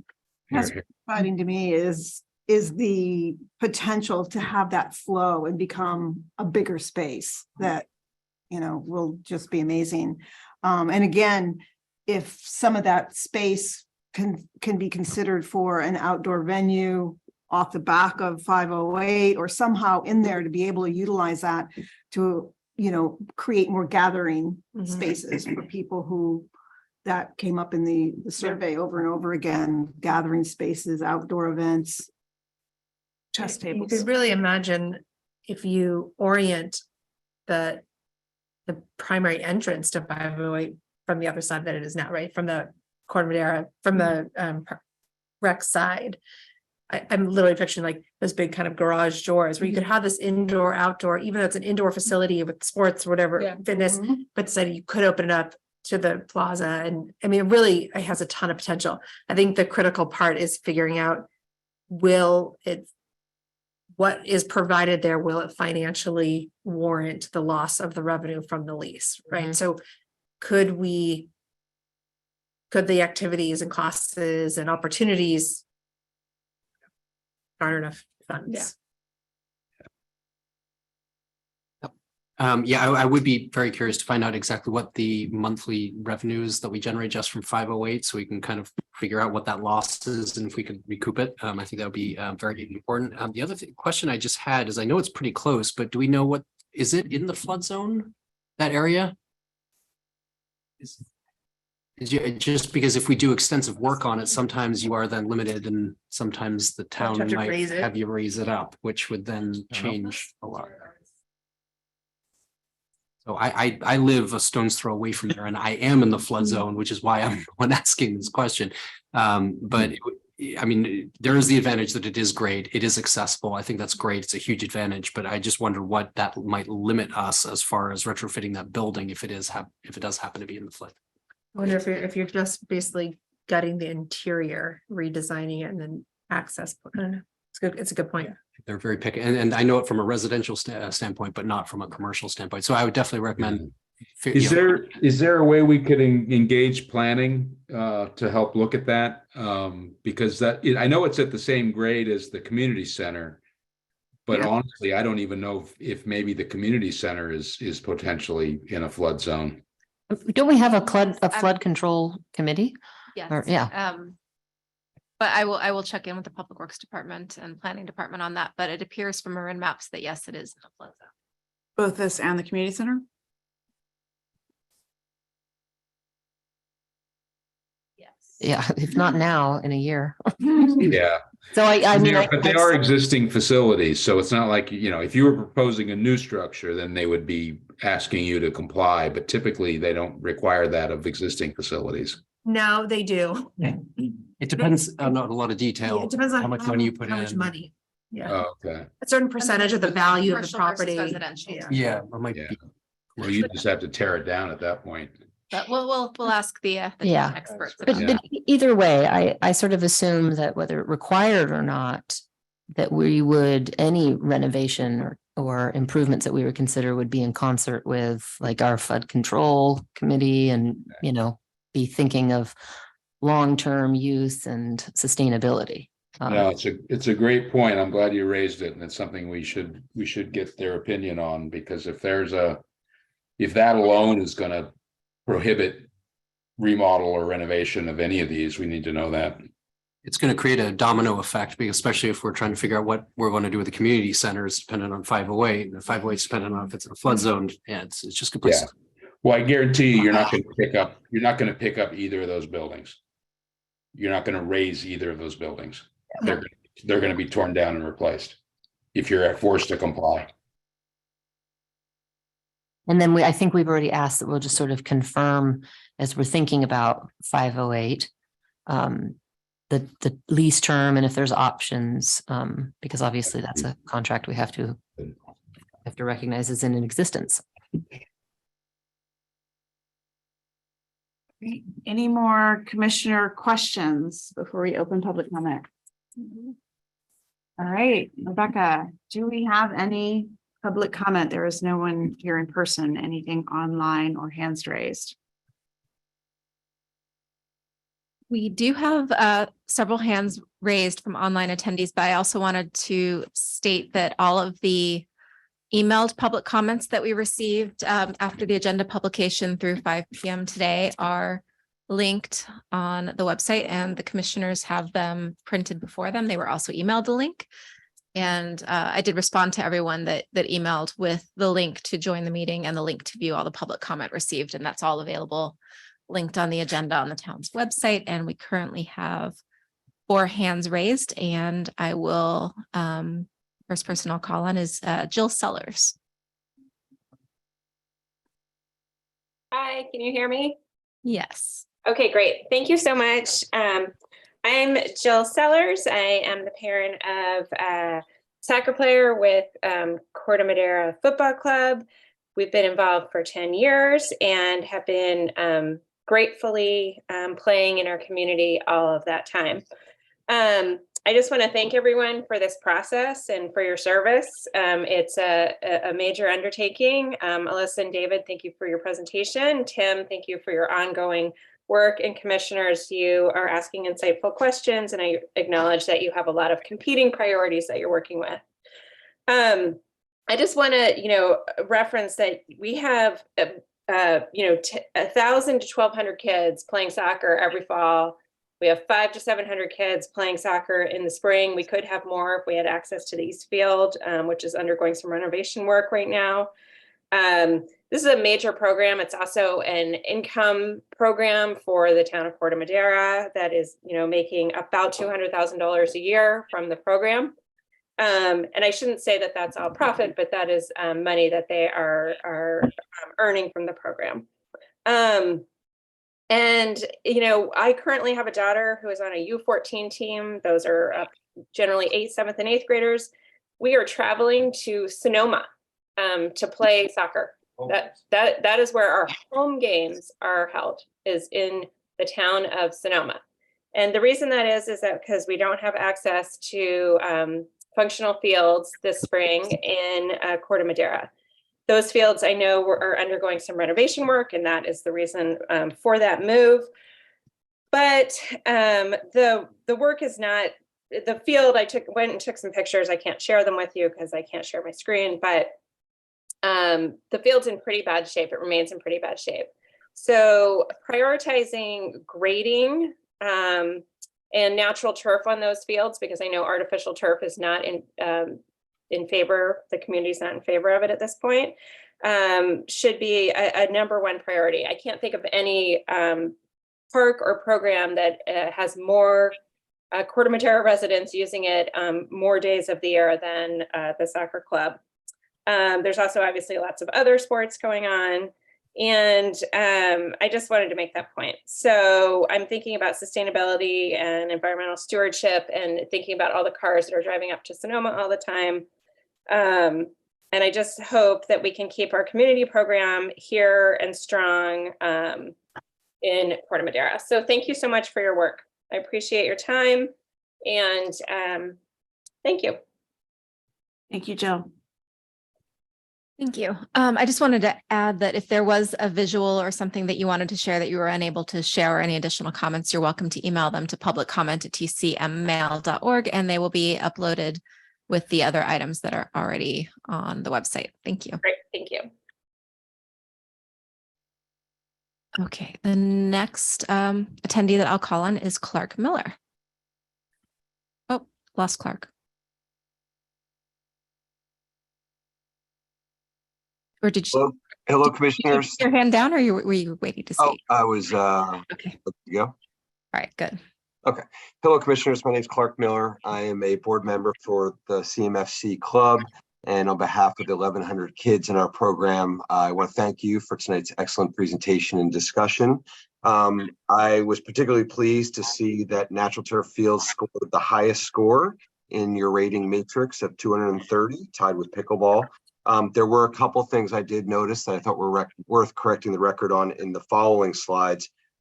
First, about the existing amenities. I think it's important to note that lacrosse, particularly the Southern Marin Lacrosse Club and the Marin Highlanders Rugby, also use those fields. So it's a very diverse set of users on those fields. As far as the deficiencies, drainage was mentioned for the fields, but I think it's also worth mentioning they're uneven, they're patchy, and as Jill just mentioned, we're having to drive up to Sonoma to play home games because it's not fit for competition. And lastly, on the fourth category, or third, I think, of proposed amenities, it actually does not list the fields. And I think that's an important correction. And I think you might feel similarly that that's an important one as a proposed amenity. I've spoken at prior committee or commission meetings and talked about sort of three legs of the stool, the first being a maintenance program. And I think there's been very valiant efforts to improve the condition of the fields, particularly the east and west fields.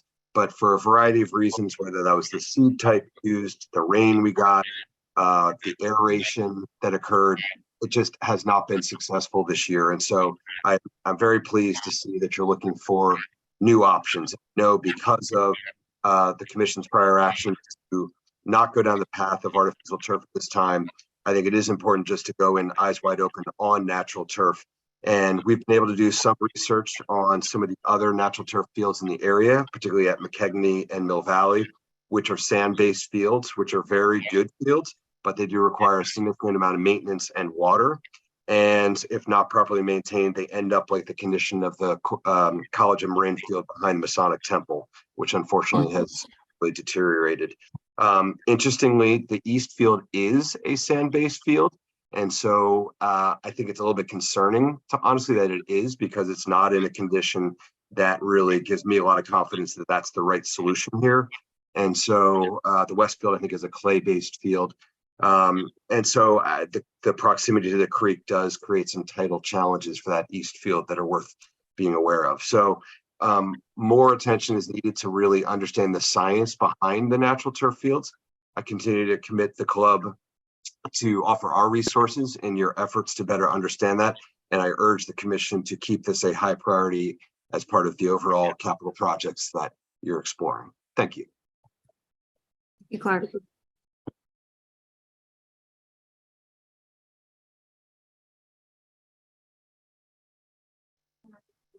that I will call on Sarah Beagle.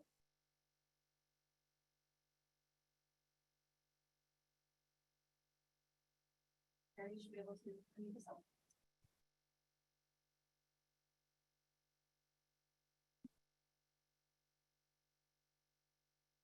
Sarah, can you hear us?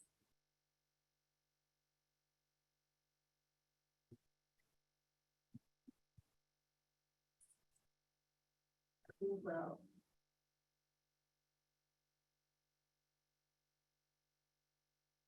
Wow, we speak presentation.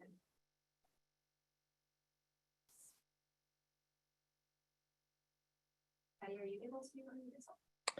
Hello, we're unable to hear you. Oh, I turned my own mic off. Thank you. I think that may have had something to do with it. Okay, that might have. All right. Well, you're on. Well, we'll start your time. Thank you. Patty Stolier from Age Friendly Corte Madera. And I remember from the workshops and the surveys that they always enlist a lot of voices for the students and the children that are involved with soccer. And you would think that the turf was the most important crisis that the town is facing. And if that were the case, I would love it. But, you know, we've got probably 2,000 to 3,000 seniors in town, and they often get short shrift. So I'm hoping that you will take into account the needs of the seniors. I like that you're talking about the ADA requirements, because that's one thing that's definitely important. But the survey only mentioned the age-friendly speaker series and not activities and programs and exercise equipment and all kinds of things that are senior focused. So I see when they make the recommendations, it's always back to the speaker series, but it's much broader than that in terms of what the unmet needs for our senior population is. And also, I think we should have a paint party for that destroyed bathroom. Just go out there and grill some hot dogs, and we'll get some graffiti resistant paint and paint it bright turquoise and whatever we want. And it'll be taken care of until we can get it replaced. Thank you. Thanks, Patty.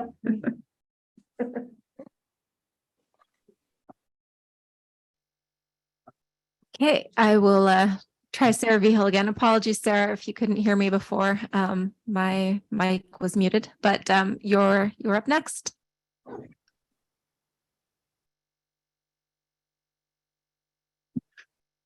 Maybe that wasn't.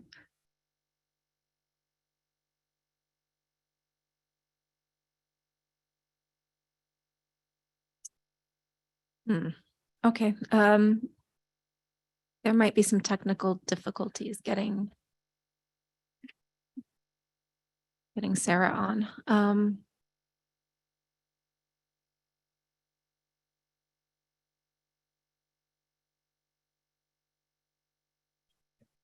There we go. I didn't have the unmute button. Okay, I think we figured it out. Okay. Sorry about that. That's okay. Thank you, everybody, for taking the time tonight. I don't want to obviously take up too much time or repeat everybody's sayings, but I do want to echo what Jill and Clark have both said. So I help run the Corte Madera FC soccer club. I have 2 children in it. I am a coach in it, but also I have a child that plays in the Twin Cities Little League, so uses Town Park baseball field as well as the Cove baseball field a lot this year due to the rain closing Joe Ag.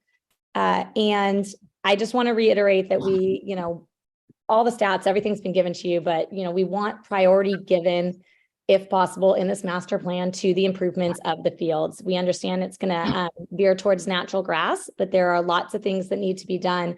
And I'd like to emphasize in a timely fashion for these kids. But I don't want to take the rest of the time. There are 2 other people here that would like.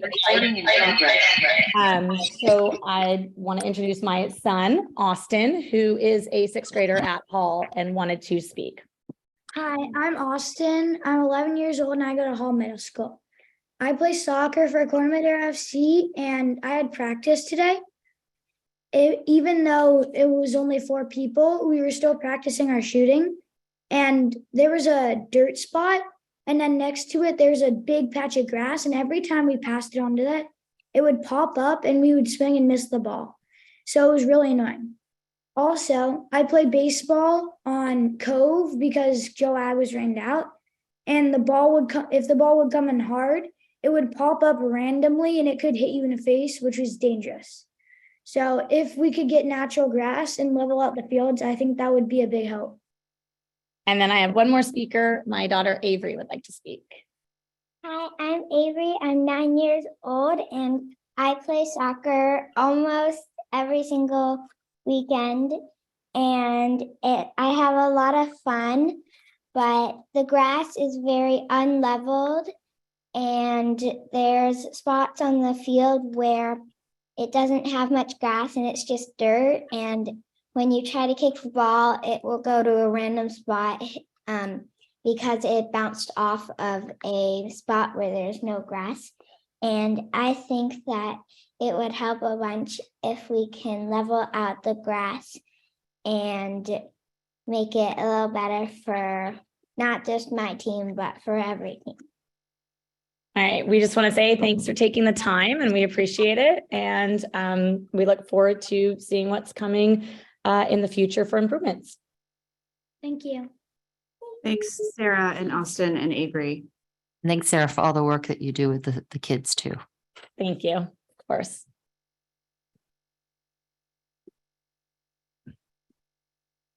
Rebecca, do we have additional public comment? We do not have any additional raised hands. I'm just refreshing the public comment email to see if anything else came in.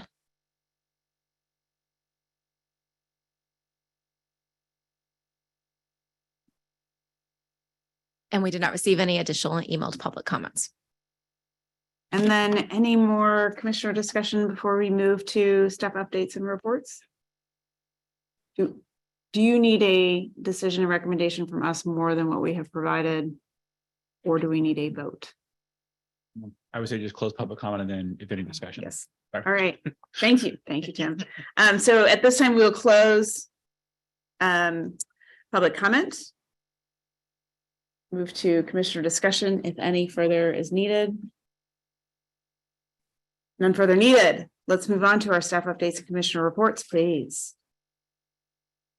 All right. Thank you to our consultants. Thank you. Thank you, Alyssa. Dave was right. All right, I will try to keep this brief. I know it's a little late. Okay, so first, let me first appreciate all of the hard work. My first commission meeting as acting park and rec director. It has been a fun learning experience, and every day is a new challenge. But we are getting there, and just going to report out what we're kind of doing. So first, quick active adults. Just some numbers. Dance at 41 kids, belly dance at 13, tap 30, pickleball at 40 people, and water polo at 35, which is great. Weekly senior programs are still going as usual. Next big band dates is the 10th of May. Corte Children's Center has planned a near Title event on the 26th of May.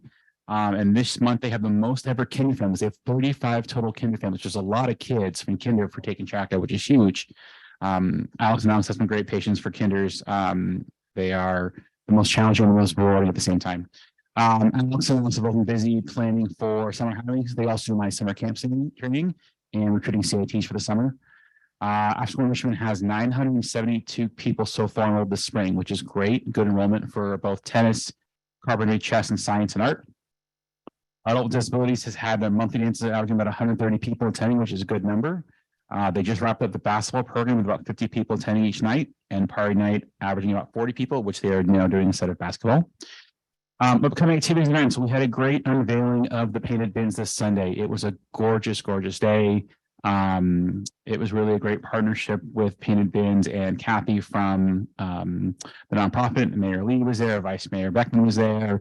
There were student speeches, youth artists got recognized. Carolina High School students were there from the Marin Cell program, which is School of Environmental Leadership, which I didn't know about, but I learned. Mill Valley Refuse was there, and Liza Matthews was doing an art display. There were refreshments. We started at 4. I think at like 6 o'clock, we're like, I kind of want to go home, but they were still such a great time in the park, and they hung out and had a great time. So it was a great event. Other activities, we are moving the parks around the corner, June, August, September, working and planning 4th of July event, and then planning fall class and activities already. We're already planning, and it's hard to believe, gingerbread houses events, pumpkin carving, all those things for the fall for brochure planning. Last 2 items are town park restroom update. The town park restroom went to the planning commission on April 11th. They had passed on a resolution with 3 recommendations to council. First was changing the exterior material of the wainscoting from a stone veneer to stucco. Second was adding some skylights for some natural light in the building. And third was considering lightening up the look of the trusses by using smaller dimensions. So those were all passed on to council. It'll go to council on May 2nd. Hopefully it gets approved and we can kind of get that process going and get that funded as we need to. And the last thing I have is that the recreation supervisor position closed today. We had about 25 or 30 applicants that will start going through and hopefully get somebody on board. Hopefully the middle of June is our plan, right in our busy summer season. So that is my update. Any questions? Just to comment, just to say thank you, and that getting a ton of great feedback from the brochures that went out and how robust they are, and how much is in there, and a lot of great feedback from the kids in my house who are enjoying all the after school activities. So thank you. Yes, they hit mailboxes, I believe, last week, and we have extra copies, both the rec center and here at town hall. There. All right. Commissioner reports. Commissioner Phipps, do you have an April update? Yes, I do. I attended the April 4th town council meeting, and the topic was the master plan, and it took up the majority of the meeting. But I think that with today's meeting and our last meeting, we have it covered. We heard all that was reviewed. They had many of the same questions that we had, as Tim mentioned earlier. And then on the 18th, there wasn't, that I remember, really many park related issues discussed. There was the Central Marin police officers discussing just sort of a crime and traffic reports for the town, and then short-term rentals. Nothing about parks. Right. The Executive Advisory Committee did not meet. Are there any individual commissioner report updates? Awesome. Before we close this, then we have routine other matters. I don't think there is anything here to change in terms of our yearly calendar unless a commissioner would like to add something to a future agenda item. Going once, going twice. Commissioner Charlie, you're on for town council meetings. We look forward to your very robust reports. We'll go ahead and close this meeting. Thank you so much for your attendance.